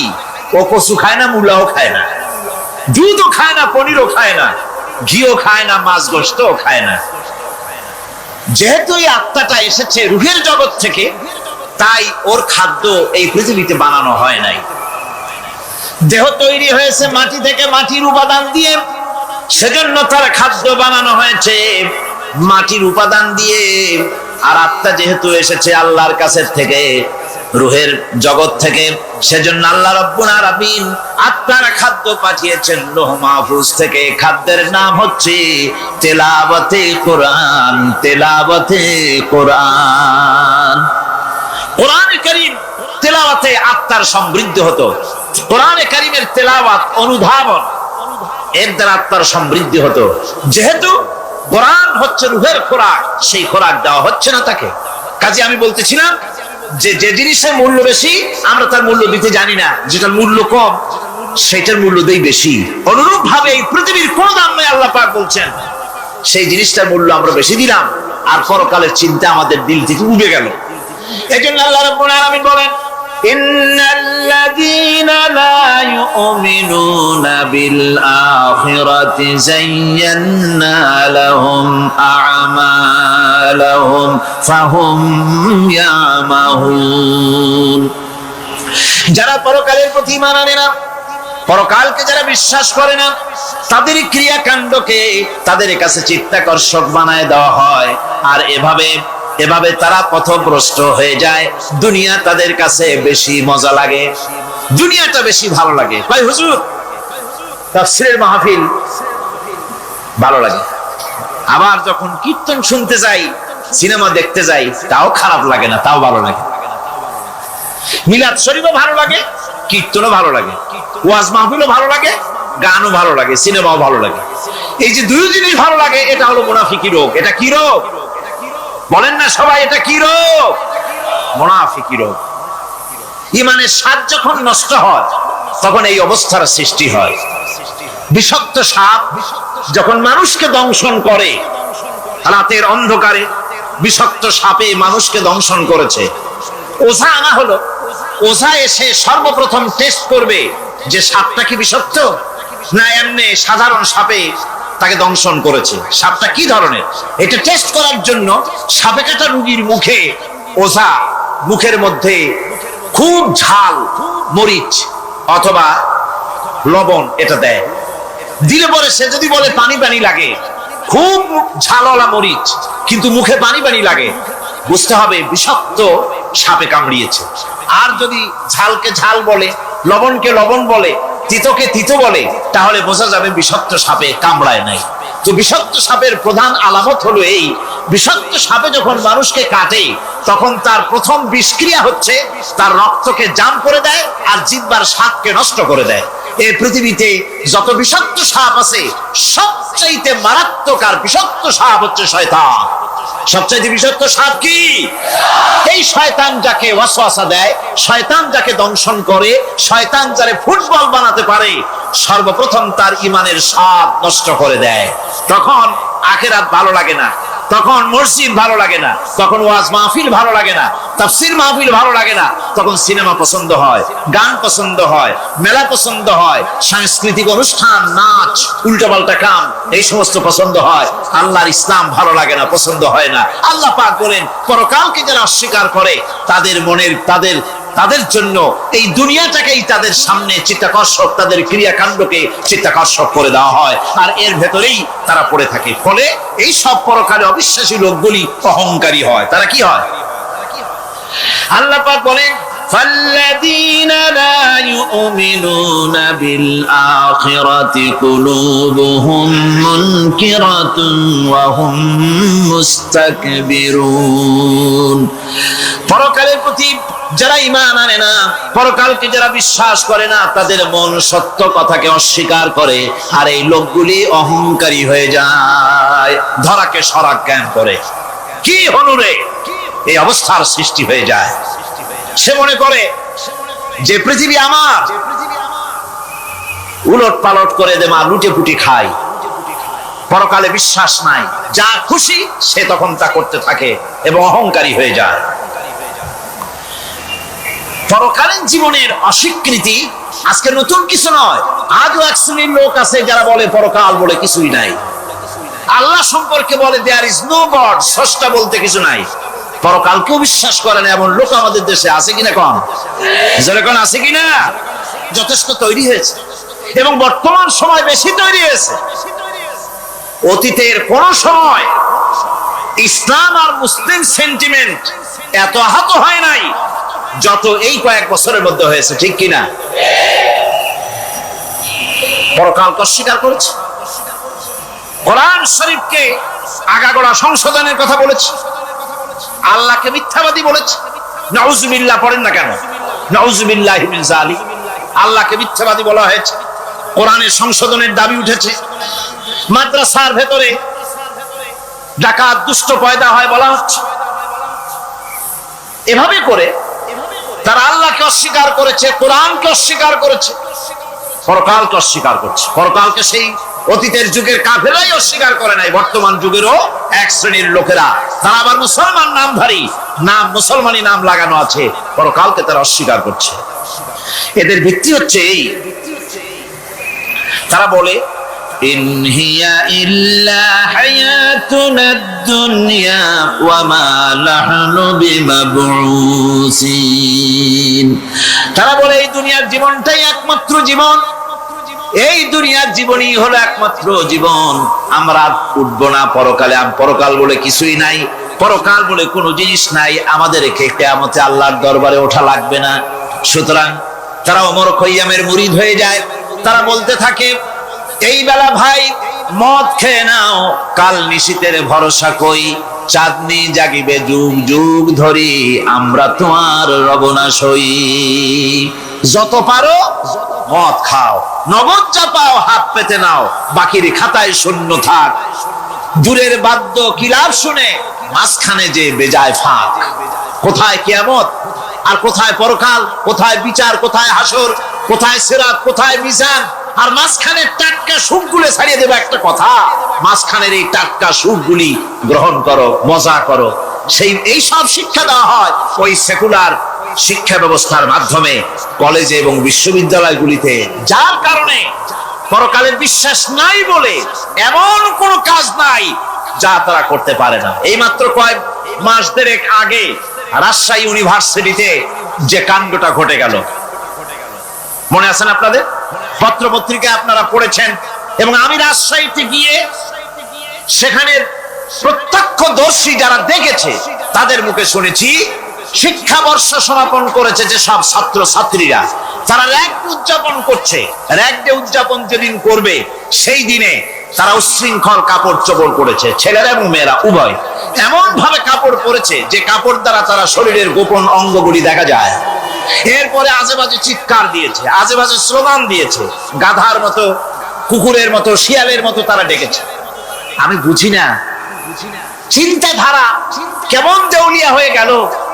শিক্ষাবর্ষ বিশ্ববিদ্যালয়ের সর্বোচ্চ শিক্ষাঙ্গন থেকে লেখাপড়া শেষ করে বেরোচ্ছে, যাওয়ার সময় তারা বিশ্ববিদ্যালয় থেকে কুকুরের ডাক দিল, শিয়ালের ডাক দিল, ছাগলের ডাক দিল। কি প্রমাণ করতে চাইলো? যে 16 বছর লেখাপড়া করে বিশ্ববিদ্যালয়ের অঙ্গন পেরিয়ে গোটা জাতির জন্য ছাগল হয়ে আমরা আবির্ভূত হচ্ছি, অথবা কুকুর গরুর ভূমিকায় আমরা আবির্ভূত হচ্ছি। নাউযুবিল্লাহি মিন যালিক। এরপরে মিছিল শেষ করলো, সন্ধ্যাবেলায় শুরু হলো সাংস্কৃতিক অনুষ্ঠান। বিদ্যুৎ কর্তৃপক্ষের সঙ্গে বোধহয় লাইন করেছে। সন্ধ্যা 7:30টার সময় মঞ্চ তৈরি আছে, গান হচ্ছে, আনন্দ ফুর্তির শেষ নাই। সামনে সব মেয়েরা বসা, যারা দিনের বেলা ওই ধরনের কাপড় চোপড় পরে ছেলেদেরকে উস্কাইছে, ছেলেগুলিও তাদেরকে উস্কাইছে। মাঝখানে তারা বসা, চতুর্দিকে ছেলেরা দাঁড়ানো। হঠাৎ করে লাইট বন্ধ হয়ে গেল, বিদ্যুৎ চলে গেল। এখন সাংস্কৃতিক অনুষ্ঠান কি কায়দায় হচ্ছে, কত প্রকার হচ্ছে, কিভাবে হচ্ছে? নাউযুবিল্লাহি মিন যালিক। পুলিশেরা বলেছে বিদ্যুৎ যখন এলো, মেয়েগুলিকে অনেক মেয়ে পাওয়া গেছে, কাপড় নাই, পেটিকোট নাই, উলঙ্গ। তাদেরকে ধরে ধরে উঠানো হয়েছে হোস্টেলে। পরের দিন সকাল বেলায় মাঠ ভর্তি ভাঙা কাচের চুড়ি, ভ্যানিটি ব্যাগ, চশমা, কাপড় চোপড় ছিড়িয়ে ছড়িয়ে চতুর্দিকে পড়ে আছে। এই হলো শিক্ষা। নাউযুবিল্লাহি মিন যালিক। আমি কসম করে বলতে পারি, বিশ্ববিদ্যালয়ে যদি কোরআন শরীফের তাফসীর পড়ানো হতো, হাদিস শরীফ যদি পড়ানো হতো, কেউ কেউ বলবেন কোরআন হাদিস তো পড়ানো হয়, বিশ্ববিদ্যালয় কলেজে পড়ানো তো হয়। আমি তো জানি সিলেবাসে 10টা 5টা হাদিস আছে, 2-4 লাইন কোরআন শরীফ আছে, এর কোনো মানে নাই। মাদ্রাসায় যেমন পড়ানো হয় 30 পারা কোরআনের তাফসীর, রাসূল করিম সাল্লাল্লাহু আলাইহি ওয়াসাল্লামের হাদিস যেমন পড়ানো হয়, এইভাবে করে যদি বিশ্ববিদ্যালয়ে কোরআন হাদিস পড়ানো হতো, আল্লাহর কসম বাংলাদেশের বিশ্ববিদ্যালয়গুলি গোটা জাতিকে চোর, গুন্ডা, বদমাশ, ডাকাত উপহার দিত না, উপহার দিত শাহজালাল।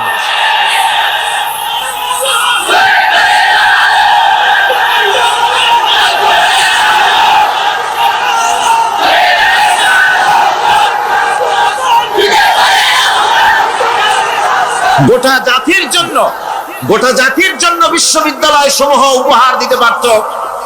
উপহার দিত শাহ মখদুম, শাহজালাল, খান জাহান আলী, উপহার দিতে পারত খাজা মঈনুদ্দিন চিশতি, উপহার দিতে পারত খালিদ বিন ওলীদ, উপহার দিত সালাউদ্দিন আইয়ুবী। আল্লাহ পাক তাদের সকলের প্রতি রহম করুন, জোরে কোন আমিন। এরকম উপহার গোটা জাতিকে তারা দিতে পারত, কথা ঠিক কিনা গান?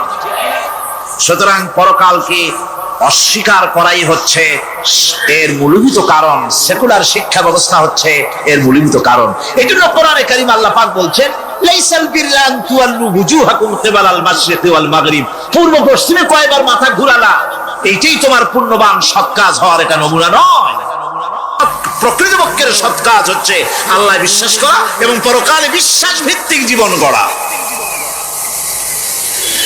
ওই কাফেরেরা বলতো وقالوا ما هي إلا حياتنا الدنيا نموت ونحيا وما يهلكنا إلا الدهر আল্লাহ রাব্বুল আলামিন বলেন, এই কাফেররা বলতো দুনিয়ার জীবনটাই তো আসল জীবন, আমরা মরবো না, আমরা এখানেই থাকবো, এই জীবনটাই হলো আসল জীবন, এখানেই বাঁচবো, এখানেই মরবো, আমরা পরকাল বলে কোনো জিনিস নাই, আমাদের কোনো ওঠা লাগবে না, যা কিছু হয় যুগের আবর্তন ছাড়া কিছুই হয় না।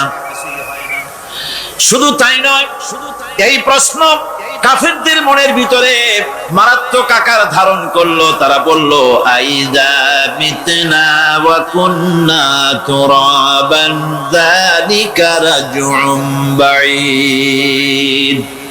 আমরা মাটির সাথে মিশে যাব, আমরা মরে যাব, মাটির সঙ্গে মিশে যাব, তারপরে আমাদেরকে জীবিত করা হবে। এটা তো জ্ঞান বহির্ভূত কথা, এটা তো মাথায় ঢোকে না, কথাটা কেমন? তারা এভাবে অনেক প্রশ্ন করত। ফাকালু আইদা কুন্না ইযামান ওয়া রুফাতান আইন্না লামাবউসুনা খালকান জাদীদা। আমরা মরে যাব, গলে যাব, পচে যাব, হাড্ডি গুড্ডি মাটির সাথে মিশে যাবে, এরপরে আমাদেরকে নতুন করে সৃষ্টি করা হবে। এটা জ্ঞান বহির্ভূত কথা, এটা মাথার মধ্যে আসে না। কে আমাদেরকে চিন্তা করবে মরে যাওয়ার পর? আল্লাহ রাব্বুল আলামিন বলছেন, দেখো আল্লাহ পাক কোরআনে কারীমের ভিতরে যুক্তি দিয়ে বুঝাচ্ছেন যে অবশ্যই তোমাদেরকে আবার জিন্দা করা হবে, তোমাদেরকে উঠতে হবে। তোমরা এই পৃথিবীর অবস্থা পর্যবেক্ষণ করো, তাকায় দেখো আকাশের দিকে, জমিনের দিকে লক্ষ্য করে দেখো।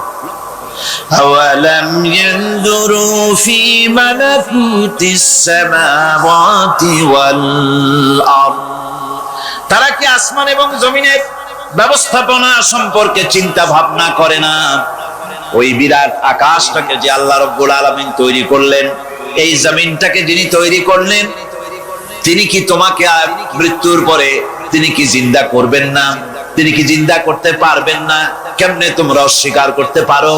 দুনিয়ার ব্যবস্থাপনা এবং এই পৃথিবীর আকাশ এবং জমিনের ব্যবস্থাপনা সম্পর্কে তোমরা চিন্তা ভাবনা করে দেখো, অবশ্যই আল্লাহ রাব্বুল আলামিন তোমাদেরকে আবার জিন্দা করবেন। وَكَأَيٍّ مِّنْ آيَاتٍ فِي السَّمَاوَاتِ وَالْأَرْضِ يَمُرُّونَ عَلَيْهَا وَهُمْ عَنْهَا مُعْرِضُونَ। আসমান জমিনে বহু নিদর্শন পড়ে আছে যেগুলি তারা অতিক্রম করে যায়, অথচ সে সম্পর্কে তারা মোটেই চিন্তা ভাবনা করে না। চিন্তার বহু বিষয় আল্লাহ পাক এই পৃথিবীতে রেখেছেন। যারা চিন্তাশীল, যারা জ্ঞানবান, তারা এর দ্বারা বুঝতে পারে।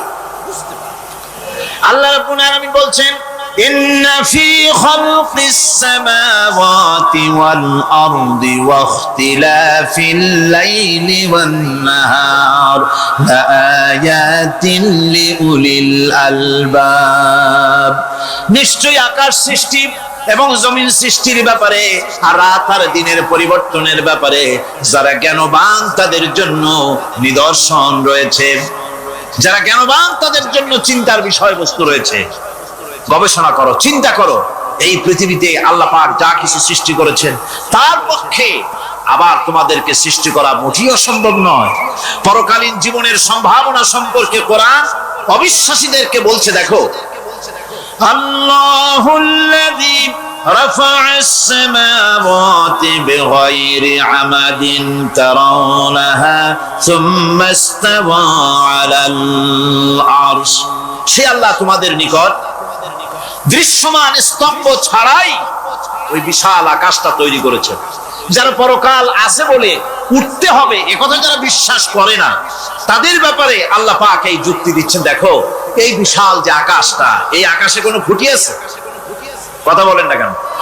এই আকাশে কোনো খুঁটি আছে? কোন রকমের খুঁটি ছাড়াই ওই বিশাল আকাশটা কে বানিয়েছেন? জোরে চিৎকার দিয়ে বলেন, কে বানাইছেন? এই যে শামিয়ানা, একটা বিশাল প্যান্ডেল, এই প্যান্ডেলে খুঁটি আছে না নাই? শুধু আছে না, একটা দুইটা না, জনমের মতো খুঁটি আছে। চতুর্দিকে তাকায় দেখে কত খুঁটি। এতটুকু একটা সামিয়ানায় শত শত খুঁটি লাগতেছে কাপড়টা ধারণ করবে বলে। কি ধারণ করবে? কাপড়। আর অত বড় বিশাল আকাশ, সে আকাশটার কোনো খুঁটি আছে? আল্লাহ পাক বলছেন কোন দৃশ্যমান খুঁটি ছাড়াই এত বড় বিশাল আকাশটা তোমার মাথার উপরে দাঁড়িয়ে আছে এবং আল্লাহ পাক আরশের উপরে দীপ্তমান হয়ে আছেন। এগুলি দেখেও কি তোমার মাথার মধ্যে কোনো চিন্তা আসে না যেটা কি করে সম্ভব হলো?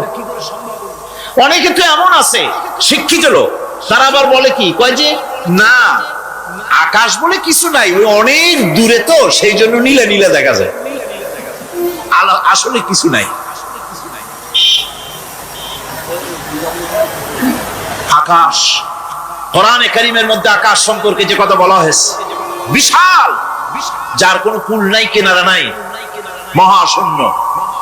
আমি সামনে বলবো আকাশ সম্পর্কে কথা আসতেছে। আল্লাহ পাক বলছেন দেখো ওই বিশাল আকাশটাকে আমি সৃষ্টি করে রেখেছি, কোনো খুঁটি লাগাই নাই। তোমার মতো একটা ছোট্ট মানুষ সৃষ্টি করেছি, মরে যাওয়ার পর মাটির সাথে মিশে যাবা, আবার তোমাকে যে আমি উঠাবো এ ব্যাপারে তোমার চিন্তার মধ্যে দুর্বলতা আসলো কেন যে সেই আল্লাহ রাব্বুল আলামিন তোমাকে উঠাতে পারবেন না? وسخر الشمس والقمر كل يجري لأجل مسمى। তিনি চন্দ্র সূর্যকে আজ্ঞাবর্তী করেছেন, প্রত্যেকেই তার নির্দিষ্ট সময় সীমা মতো চলাফেরা করতেছে। তুমি তো ছোট একটা মানুষ, অত বড় বিশাল সূর্যটা, বিরাট চন্দ্রটা, সব গতিমান আল্লাহর হুকুমে সব চলাফেরা করতেছে, কত ঠিক কিনা? এই সবগুলি আল্লাহ রাব্বুল আলামিন দুনিয়ার মানুষের সামনে তুলে ধরেছেন। তাকায় দেখো, নজর করে দেখো, এই সুন্দর করে জমিন ও আসমানকে সৃষ্টি করেছি, চাঁদ সূর্যকে সৃষ্টি করেছি। এবার লক্ষ্য করো, আনতুম আশাদ্দু খালকান আমিস সামাউ বানাহা। তোমাদের সৃষ্টি করা বেশি কঠিন না ওই বিশাল আকাশটাকে তৈরি করা বেশি কঠিন? কোনটা বেশি কঠিন? অত বড় বিশাল আকাশটাকে যিনি সৃষ্টি করলেন, তিনি তোমার মতো মানুষকে সৃষ্টি করতে পারবেন না? বা যিনি একবার বিনা মডেলে তোমাকে তৈরি করলেন, আল্লাহ কি সুন্দর দৃষ্টান্ত দিচ্ছেন, আনতুম আশাদ্দু খালকান আমিস সামাউ বানাহা। তোমারে কঠিন তৈরি করে বেশি কঠিন, ওই বিশাল আকাশটাকে বেশি তৈরি করা বেশি কঠিন? অত বড় বিরাট জিনিসটাই তো আল্লাহ তৈরি করে ফেলেছেন, বিশাল আকাশ, মহাশূন্য। আর সেই মহাশূন্যের তুলনায়, মহাবিশ্বের তুলনায় পৃথিবী কত ছোট। আমাদের সবচাইতে কাছে। বিজ্ঞানীরা হয়রান হয়ে যাচ্ছে আকাশের চিন্তা করে, মহাকাশ চিন্তা করে ক্রমান্বয়ে হয়রান হয়ে যাচ্ছে। আমাদের সবচাইতে নিকটতম যে গ্যালাক্সিটা আছে, এই গ্যালাক্সিটার ব্যাস হচ্ছে, যেটা সবচেয়ে ছোট, গরিব গ্যালাক্সি। এটা বিজ্ঞানীরা বলেছে গরিব গ্যালাক্সি, দিনহীন। এই গরিব গ্যালাক্সি যেটা আমাদের সবচেয়ে নিকটে, পৃথিবীর সবচেয়ে কাছে, এর ব্যাস হচ্ছে, এর পরিধি হচ্ছে 1,00,000 আলোকবর্ষ সমান। 1,00,000 আলোকবর্ষ। প্রতি সেকেন্ডে আলোর গতি কত? 1,86,000 মাইল প্রতি সেকেন্ডে। প্রতি সেকেন্ডে যে আলোর গতি 1,86,000 মাইল, এর মিনিট, এর ঘন্টা, এর সপ্তাহ, এর মাস, এর বছর, এরকম 1,00,000 আলোকবর্ষ হচ্ছে সেই ছায়াপথের ব্যাস, এটার পরিধি। এটা হলো গরিব গ্যালাক্সি। আর এই গ্যালাক্সিতে বাস করে 10,000 কোটি তারকা। বিজ্ঞানীরা বলছেন যে তারকাগুলি সূর্যের চাইতে লক্ষ কোটি গুণে অনেক বড়। সুবহানাল্লাহ। তাহলে মহাকাশ সম্পর্কে চিন্তা করে মানুষ আজ অবাক হয়ে যাচ্ছে, চিন্তা হয়রান হয়ে যাচ্ছে। বার্টন রাসেল তিনি বলেছিলেন স্রষ্টার স্রষ্টাকে, স্রষ্টার স্রষ্টাকে।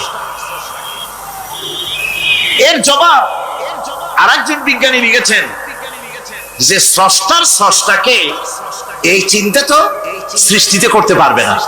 স্রষ্টার কোন স্রষ্টা নাই। পৃথিবীতে যত স্রষ্টা আছে, মাইক যে তৈরি করেছে সেও একজন স্রষ্টা, ঠিক কিনা? কোন কথা বোঝেন তো আমার? মাইক যে তৈরি করেছে সেও একটা স্রষ্টা, ওই প্যান্ডেল যে তৈরি করেছে সেও একটা স্রষ্টা, চেয়ার টেবিল যে সৃষ্টি করেছে সেও একটা স্রষ্টা, কিন্তু এরা কেউ পূর্ণাঙ্গ স্রষ্টা নয়। কারণ এই মাইকটা তৈরি করার যত উপাদান, সমস্ত উপাদান আল্লাহ রাব্বুল আলামিনের তৈরি করা।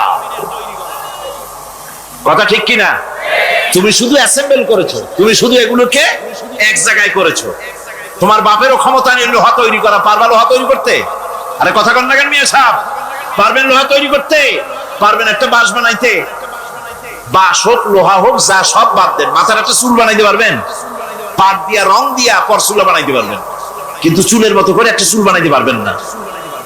মানুষের শরীরের রক্তের মতো করে এক ফোঁটা রক্ত মানুষের শরীরের বাইরে বানান তো দেখি। তাহলে মানুষের যখন রক্তের প্রয়োজন হয় তখন মানুষের কাছ থেকে রক্ত ধার নেওয়া লাগতো না, ফ্যাক্টরিতে রক্ত তৈরি হয়ে থাকতো, কোনো অসুবিধা হতো না। এক ফোঁটা রক্ত বানানো শক্তি গোটা পৃথিবীর মানুষের। সুতরাং তোমরা স্রষ্টা হলেও তোমরা হচ্ছ নাকের স্রষ্টা।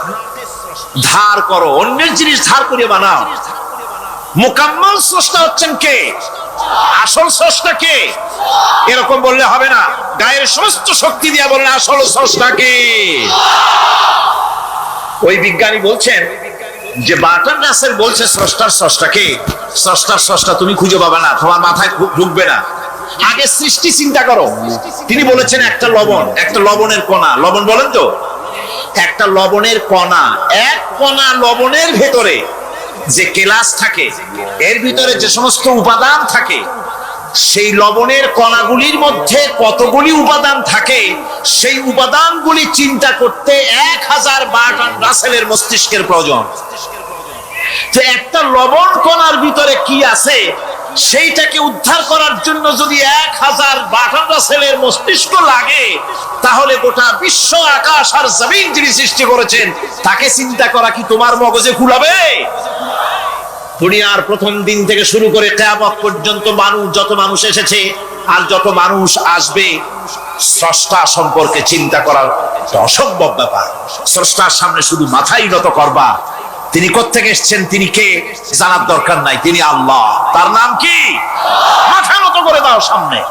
তিনি আল্লাহ, সর্বশক্তিমান আল্লাহ, রব্বুল ইজ্জত ওয়াল জালাল।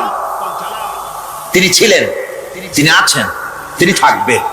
তিনি অনন্ত, তিনি অসীম, তিনি চিন্ময়, তিনি অব্যয়, তিনি অক্ষয়, তিনি শাশ্বত, যার কোনো শুরু নাই, যার কোনো শেষ নাই। সুবহানাল্লাহ।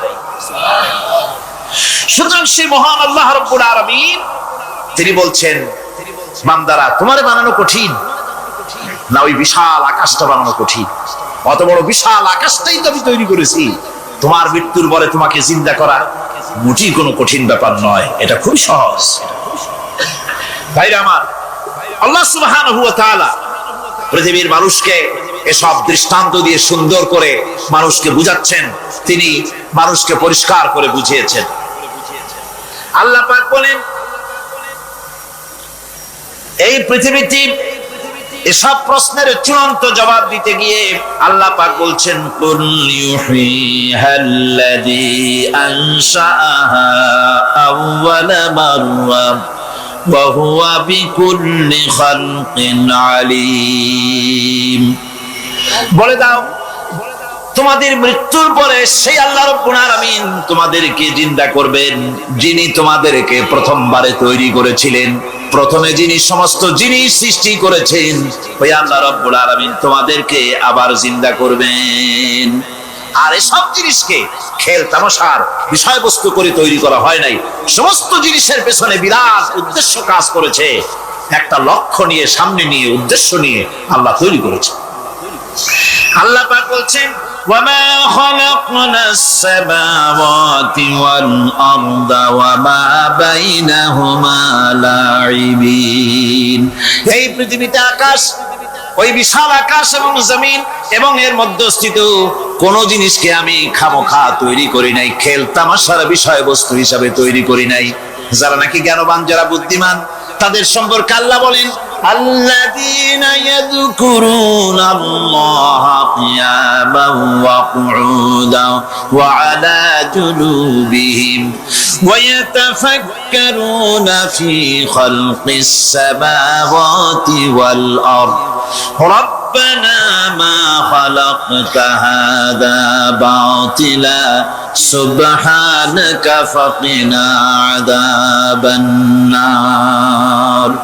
যারা নাকি জ্ঞানবান, যারা চিন্তাশীল, যারা শুধু পাইকারি দরে খায় আর ঘুমায় না, যারা চিন্তা ভাবনা করে, তারা দাঁড়ানো অবস্থায়, বসা অবস্থায়, সব অবস্থায় আকাশ জমিন রাত দিনের পরিবর্তন মানব সৃষ্টি এ সব কিছু চিন্তা গবেষণা করে বলে রব্বানা মা খালাকতা হাযা বাতিলা, এ কোনো কিছুই তুমি নিরর্থক ভাবে সৃষ্টি করনি, সবগুলোই তুমি বিশেষ উদ্দেশ্য নিয়ে তৈরি করেছো। ফাকিনা আযাবান নার, সুতরাং আমাকে জাহান্নামের আগুন থেকে তুমি রক্ষা করো, আমাকে তুমি রক্ষা করো। আমরা সবাই বলি আমিন। চিন্তাশীল এবং গবেষক যারা, তারা এভাবে চিন্তা ভাবনার মাধ্যমে এ সব কিছু তারা বুঝতে পারে যে এই পৃথিবী খেল তামাশার বিষয় নয়, এই পৃথিবীকে আল্লাহ পাক এমনি এমনি তৈরি করেন নাই, দুনিয়ার মানুষগুলিকেও খামোখা সৃষ্টি করেননি, এর পেছনে বিরাট উদ্দেশ্য কাজ করেছে এবং আমাদের সকলকেই আল্লাহ রাব্বুল আলামিনের কাছে হাজির হতে হবে। সুতরাং এই পৃথিবীতে দুনিয়ার চাইতে অগ্রাধিকার দিতে হবে আখিরাত, দুনিয়ার চাইতে অগ্রাধিকার দিতে হবে কোনটাকে বলে? আখিরাতের অগ্রাধিকার দিতে হবে। আল্লাহ পাক বলছেন ওয়ামা হাদিহিল হায়াতুদ দুনিয়া ইল্লা লাহুন ওয়া লাইবুন ওয়া ইন্নাদ দারাল আখিরাতা লাহিয়াল হায়ানু লাউ কানু ইয়ামালুন।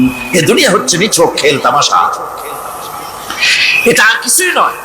জীবনের প্রকৃত আবাসস্থল হচ্ছে আখিরাত। এই দুনিয়া একটা মোহ, এই মোহের পেছনে মানুষেরা ঘুরছে, বিবি বাল বাচ্চা এর পেছনে ঘুরছে, অথচ এই বিবি বাল বাচ্চা কিয়ামতের দিন মুসিবত হয়ে দাঁড়াবে মানুষের জন্য। একটা মোহর মধ্যে মানুষ পড়ে আছে, খেল তামাশার ভিতরে পড়ে আছে। আল্লাহ পাক বলছেন কুল মাতাউদ দুনিয়া কালিলুন ওয়াল আখিরাতু খায়রুল লিমান ইত্তাকা। বলো দুনিয়ার সমস্ত সম্পদ খুবই নগণ্য, আর যে ব্যক্তি পরকালকে বিশ্বাস করে, পরকালের কামনা করে, সেই খোদাভীরু লোকদের জন্য পরকাল হচ্ছে প্রকৃত আবাসস্থল। সেই জায়গাটাই হলো আসল জায়গা, ওই জায়গার জন্য কিছু তৈরি করতে হবে। কোরআনে কারিমে রব্বুল আলামিন বলছেন আরাদিতুম বিল হায়াতিদ দুনিয়া মিনাল আখিরাহ ফামা মাতাউদ দুনিয়া ফিল আখিরাতি ইল্লা কালিল। তোমরা কি পরকালের জীবনের বিনিময় এই দুনিয়ার জীবনটাই বেশি পরিতুষ্ট হয়েছো? অথচ দুনিয়ার জীবনের সুখ সম্পদ তো পরকালের তুলনায় খুবই নগণ্য। পরকালের সুখ অনেক বেশি, পরকালের দুঃখটা অনেক বেশি, সুখটাও অনেক বেশি। পরকালটা স্থায়ী, সুতরাং দুনিয়া মোহে না পড়ে পরকালের জন্য জীবনটাকে পরকাল ভিত্তিক জীবন তৈরি করো। আল্লাহ পাক বলছেন ফাম্মা মান তাগা ওয়া আসারাল হায়াতাদ দুনিয়া ফাইন্নাল জাহিমা হিয়াল মাওয়া। অথবা যে ব্যক্তি বিদ্রোহ করেছে এবং দুনিয়ার জীবনকে অগ্রাধিকার দিয়েছে, তার জায়গা হচ্ছে জাহান্নাম। জোরে বলেন নাউজুবিল্লাহ। যে ব্যক্তি আল্লাহর সঙ্গে বিদ্রোহ করেছে আর পরকালের জন্য পাথর জোগাড় করে নাই, দুনিয়াকে অগ্রাধিকার দিল, পরকালকে ভুলে গেল, তার জায়গা হলো জাহান্নাম। وَأَمَّا مَنْ خَافَ مَقَامَ رَبِّهِ وَنَهَى النَّفْسَ عَنِ الْهَوَى فَإِنَّ الْجَنَّةَ هِيَ الْمَأْوَى। আর যে ব্যক্তি আপন প্রভুর সামনে উপস্থিত হকে ভয় করেছে এবং আপন প্রবৃত্তিকে লালসা মুক্ত করেছে, লালসার হাত থেকে রক্ষা করেছে, আল্লাহ রাব্বুল আলামিন কিয়ামতের দিন তার জন্য রেখে দিয়েছেন জান্নাত। তার জন্য কোন জায়গা? জান্নাত। আমাদেরকে পরকাল ভিত্তিক জীবন যাপন যদি করি, তাহলে কবরের জবাবগুলি খুব আসান হবে। আর যদি পরকাল ভিত্তিক জীবন যাপন না হয়, কবরটা মুসিবতের জন্য মুসিবত হয়ে যাবে। হযরত ওসমান রাদিয়াল্লাহু তাআলা আনহু কবরের কাছে গিয়ে খুব কাঁদতেন। সাহাবায়ে কেরাম প্রশ্ন করেছেন, হুজুর, রাসূল করিম সাল্লাল্লাহু আলাইহি সাল্লাম যখন জান্নাত ও জাহান্নামের ওয়াজ করেন তখনও তো এত বেশি আপনি কাঁদেন না, যত বেশি কাঁদেন কবরের কাছে এসে, কারণ কি? হযরত ওসমান রাদিয়াল্লাহু তাআলা আনহু বলতেন, আমার সাথীরা, আমি আমার হাবিবের কাছে, আল্লাহ রাব্বুল আলামিনের রাসূলের কাছে আমি শুনেছি এই কবরটাই হলো প্রথম স্টেশন, এই কবরটাই হলো প্রথম ইমিগ্রেশন কাউন্টার। এই জায়গায় যদি কেউ ধরা পড়ে যায়, কারো যদি চার্জশিট হয়ে যায়, সব জায়গায় ধরা পড়ে যাবে, হাসরে মিজানে সিরাতে কোনো জায়গায় নাজাত পাবে না। আর এই কবরটা যদি কেউ মুক্তি পেয়ে যায়, মিজান সিরাত হাসর সব জায়গা থেকে আল্লাহ তারে ভালোভাবে পার করে দিবেন। এটা হলো আসল জায়গা, মারাত্মক জায়গা, খুব মারাত্মক জায়গা। আমি এটাকে ইমিগ্রেশন কাউন্টার বলেছি আমার ভাষায়। ইমিগ্রেশন কাউন্টার যারা বিদেশ ভ্রমণ করেছেন তারা জানেন। লন্ডন যাবেন, আমেরিকা যাবেন, সৌদি আরব যাবেন, যে কোনো বিদেশে যাবেন, গেলেই পাসপোর্ট তারা দেখবে।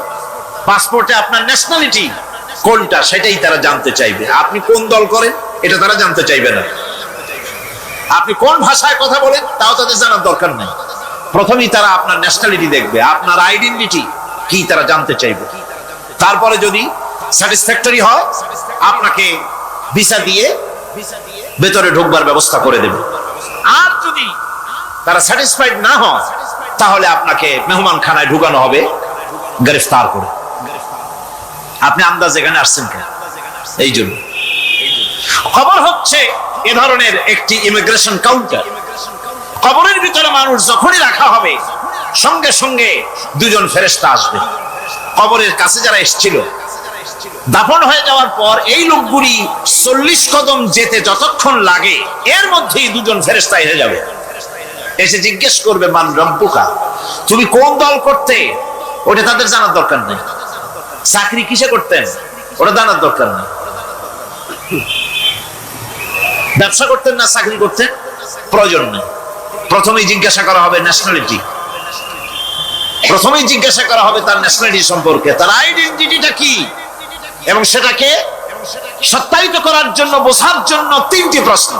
প্রথম প্রশ্ন, মান রব্বুকা ওয়া মা দীনুকা ওয়া মান নাবিয়ুকা, তোমার রব কে, তোমার দিন কি, তোমার নবী কে। যদি এই ব্যক্তি বেঈমান হয়, মুনাফিক হয়, সে বলবে হায় হাতা লা আদরি, হায় হাতা লা আদরি, জানি না আমার রবকে, আমি জানি না। তোমার দিন কি, দিন কারে কয় বুঝি না।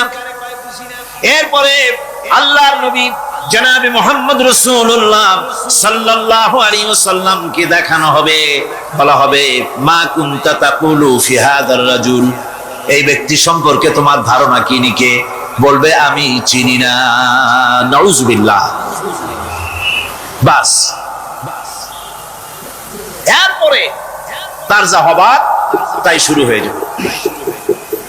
আর যদি বান্দাটা মুমিন হয়, প্রশ্ন করা হবে মান রব্বুকা, জবাব দেবে রব্বি আল্লাহ, আমার রব আল্লাহ রাব্বুল আলামিন। ওয়া মা দীনুকা, দীনুনা ইসলাম, আমার দিন হচ্ছে ইসলাম। এরপরে আল্লাহর নবীকে দেখানো হবে। কয়েক রকমের বর্ণনা আছে, কোন বর্ণনায় আছে হুজুরের আকারে দেখানো হবে, অথবা রাসূলকে সরাসরি দেখানো হবে।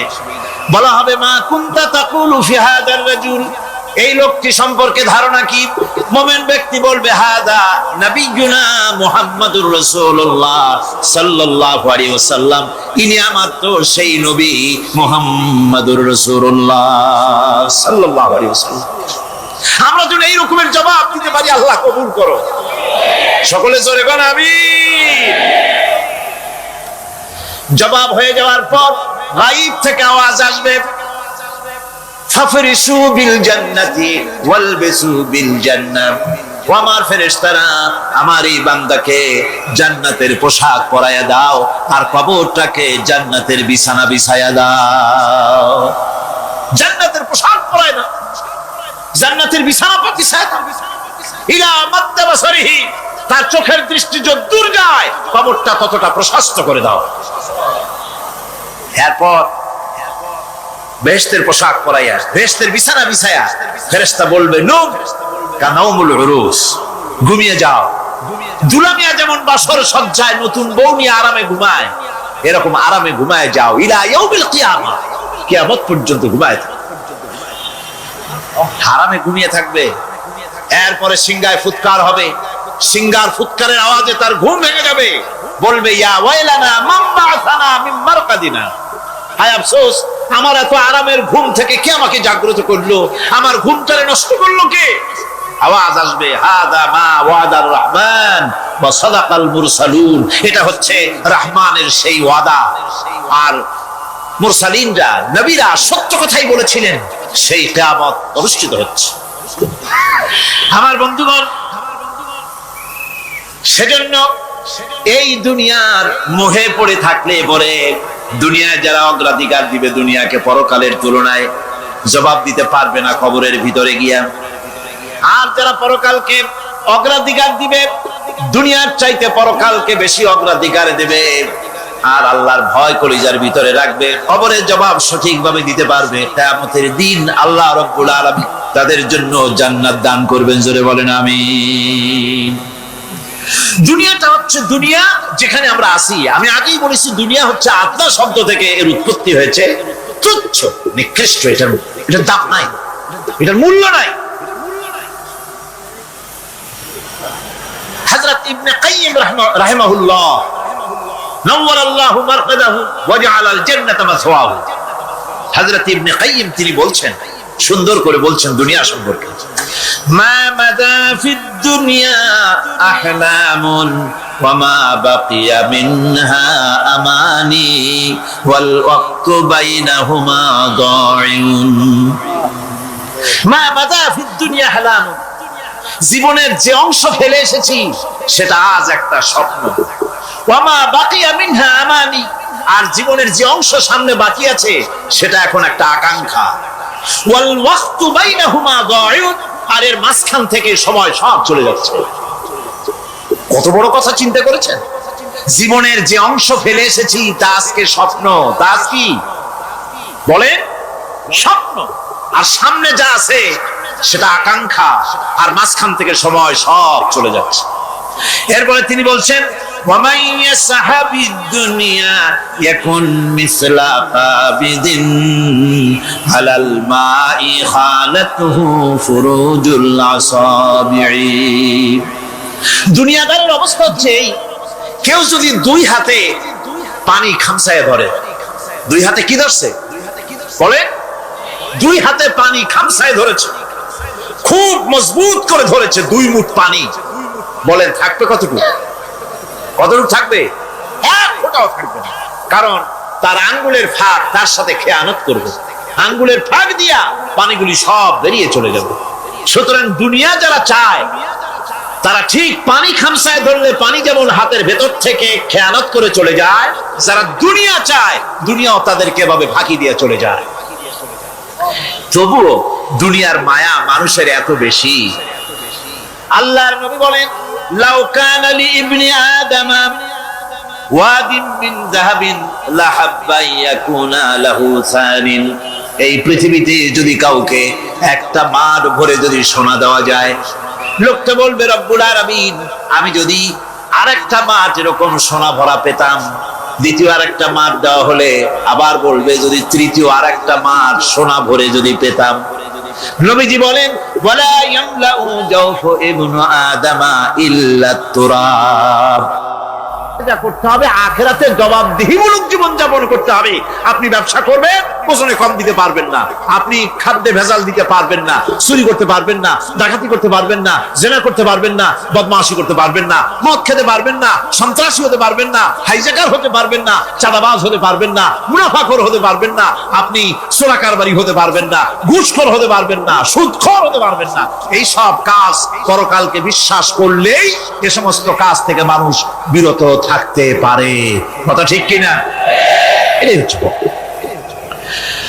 সুতরাং এই পৃথিবী থাকবে না। এটা কি চিরকাল থাকবে না, এর একটা পরিসমাপ্তি ঘটবে।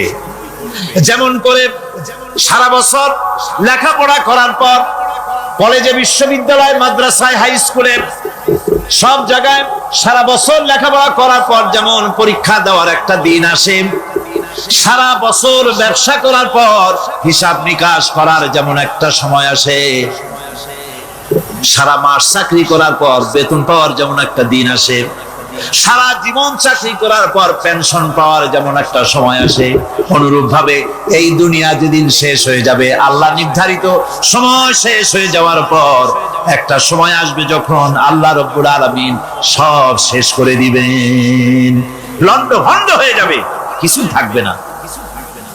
কোরআনে কারীমে আল্লাহ সব বলেছেন, কোরআনে সব আল্লাহ বলে দিয়েছেন।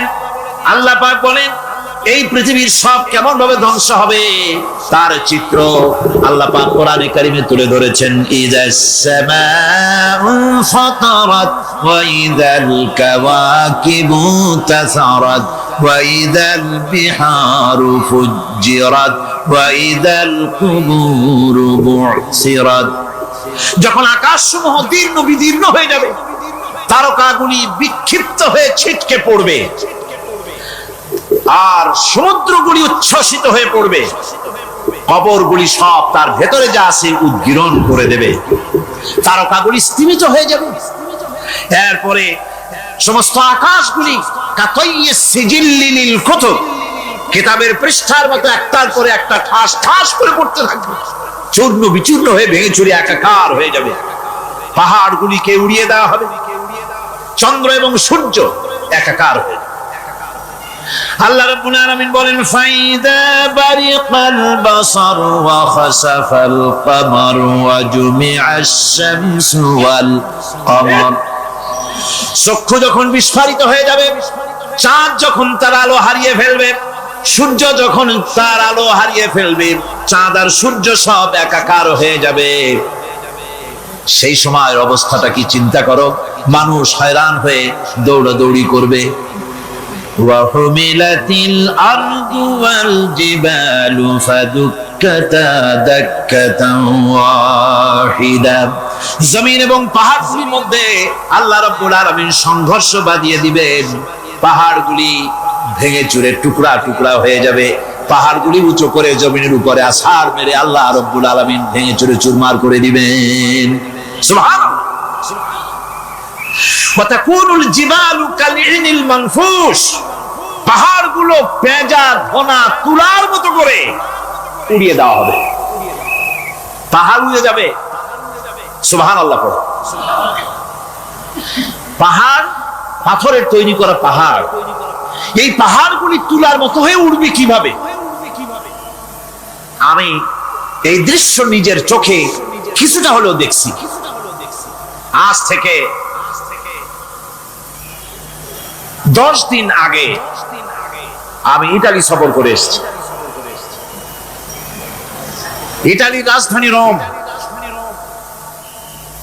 রোম প্রাচীন সভ্যতার লালন ভূমি। কোরআনে কারিমে সূরা রোম রয়েছে, এই রোম সেই রোম। এখানের বাদশার কাছে রাসূল করিম সাল্লাল্লাহু আলাইহি সাল্লাম হেরাক্লিয়াসের কাছে চিঠি পাঠিয়েছিলেন, সেই রোম। 12 থেকে 15,000-এর মতো বাংলাদেশি মুসলমান সেখানে আছে। জুমার দিন, যেদিন আমি গেলাম তার পরের দিনই জুমা ছিল, জুমার নামাজ পড়লাম ভ্যাটিকানের কাছেই বিশাল মসজিদ, ইউরোপের ভিতরে সবচেয়ে বড় মসজিদ এটা। রোম ইসলামের দুশমনদের রাজধানী। সেইখানে যখন আযান হচ্ছে আশহাদু আন্না মুহাম্মাদার রাসূলুল্লাহ, আমার অনুভূতির কথা আপনাদেরকে বোঝাতে পারবো না, কি অনুভূতির সৃষ্টি হয়েছে আমার ভেতরে। ভ্যাটিকানের পোপ এক পাশে, কিছু দূরেই ভ্যাটিকান, ওটা হচ্ছে গোটা পৃথিবীর সমস্ত খ্রিস্টানদের কাবা, ভ্যাটিকান। তার পাশেই বিশাল মসজিদ, সেখানে নামাজ পড়লাম। চিন্তার ভেতরে আসলো আল্লাহ রাব্বুল আলামিন তার হাবিবের নাম, তার তাওহীদ, তার সালাতকে কিভাবে বিশ্বময় ছড়িয়ে দিলেন। আবু জাহেল চাইছিল মুহাম্মদ সাল্লাল্লাহু আলাইহি ওয়াসাল্লামকে স্তব্ধ করে দেবে মক্কার জীবনেই। কত বদনাম, সাহের, কাহেন, কাযযাব, শায়ের, নাউযুবিল্লাহি মিন যালিক, কত গালাগালি করলো। আর আল্লাহ শোনালেন, হাবিব চিন্তার কোনো কারণ নাই, ওয়া রাফা'না লাকা যিকরাক, আমি আপনার প্রশংসা বিশ্বময় ছড়িয়ে দেব। সুবহানাল্লাহি ওয়া বিহামদিহি। রম প্রোগ্রাম শেষ করে আমাকে তারা নিয়ে গেল, যেটা আমি বলছি সফর কাহিনী শোনাবার সময় এটা না, যেহেতু এর সঙ্গে প্রাসঙ্গিক সেজন্য বলছি। পাহাড় কেমনে তুলার মতো হয়ে উঠবে তার নজির দেখেছি। রোম শহর থেকে 300 মাইল দূরে, 300 কিলোমিটার দূরে নেপোলিয়ান বোনাপার্ট তার বাড়ি, এবং ওটা তার নামই একটা প্রভিন্স। ভূমধ্য সাগরের পারে ভিসুভিয়াস, পৃথিবীর সবচাইতে বড় আগ্নেয়গিরি, সেটা দেখাতে নিয়ে যাওয়া হলো আমাকে। যে পাহাড়টা পৃথিবীর মাটি থেকে তার চূড়া হচ্ছে 3 মাইল উঁচু, এর 2 মাইল গাড়িতে করে ঘুরে ঘুরে যাওয়া যায়, এরপর আর গাড়িতে যাওয়া যায় না, বাকিটুকুন যেতে হবে হেঁটে হেঁটে। পাহাড়ের উপরে অক্সিজেন কম, বেশ কষ্ট হচ্ছিল উঠতে। জীবনে প্রথম পাহাড়ে চড়েছি জাবালে নূর, রাসূল করিম সাল্লাল্লাহু আলাইহি সাল্লামের উপরে যেখানে ওহী হয়েছিল সর্বপ্রথম। পাহাড় চড়ার একটা অভিজ্ঞতা ওখান থেকে আমার কিছুটা হয়েছিল। খুব কষ্ট হলো বাকি 1 মাইল উঠতে। যখন ভিসুভিয়াসের একদম শীর্ষে চলে গেছি, সেখানে গিয়ে আমার সাথে 15-20 জন লোক ছিল। আমি নিজে আল্লাহু আকবার বলে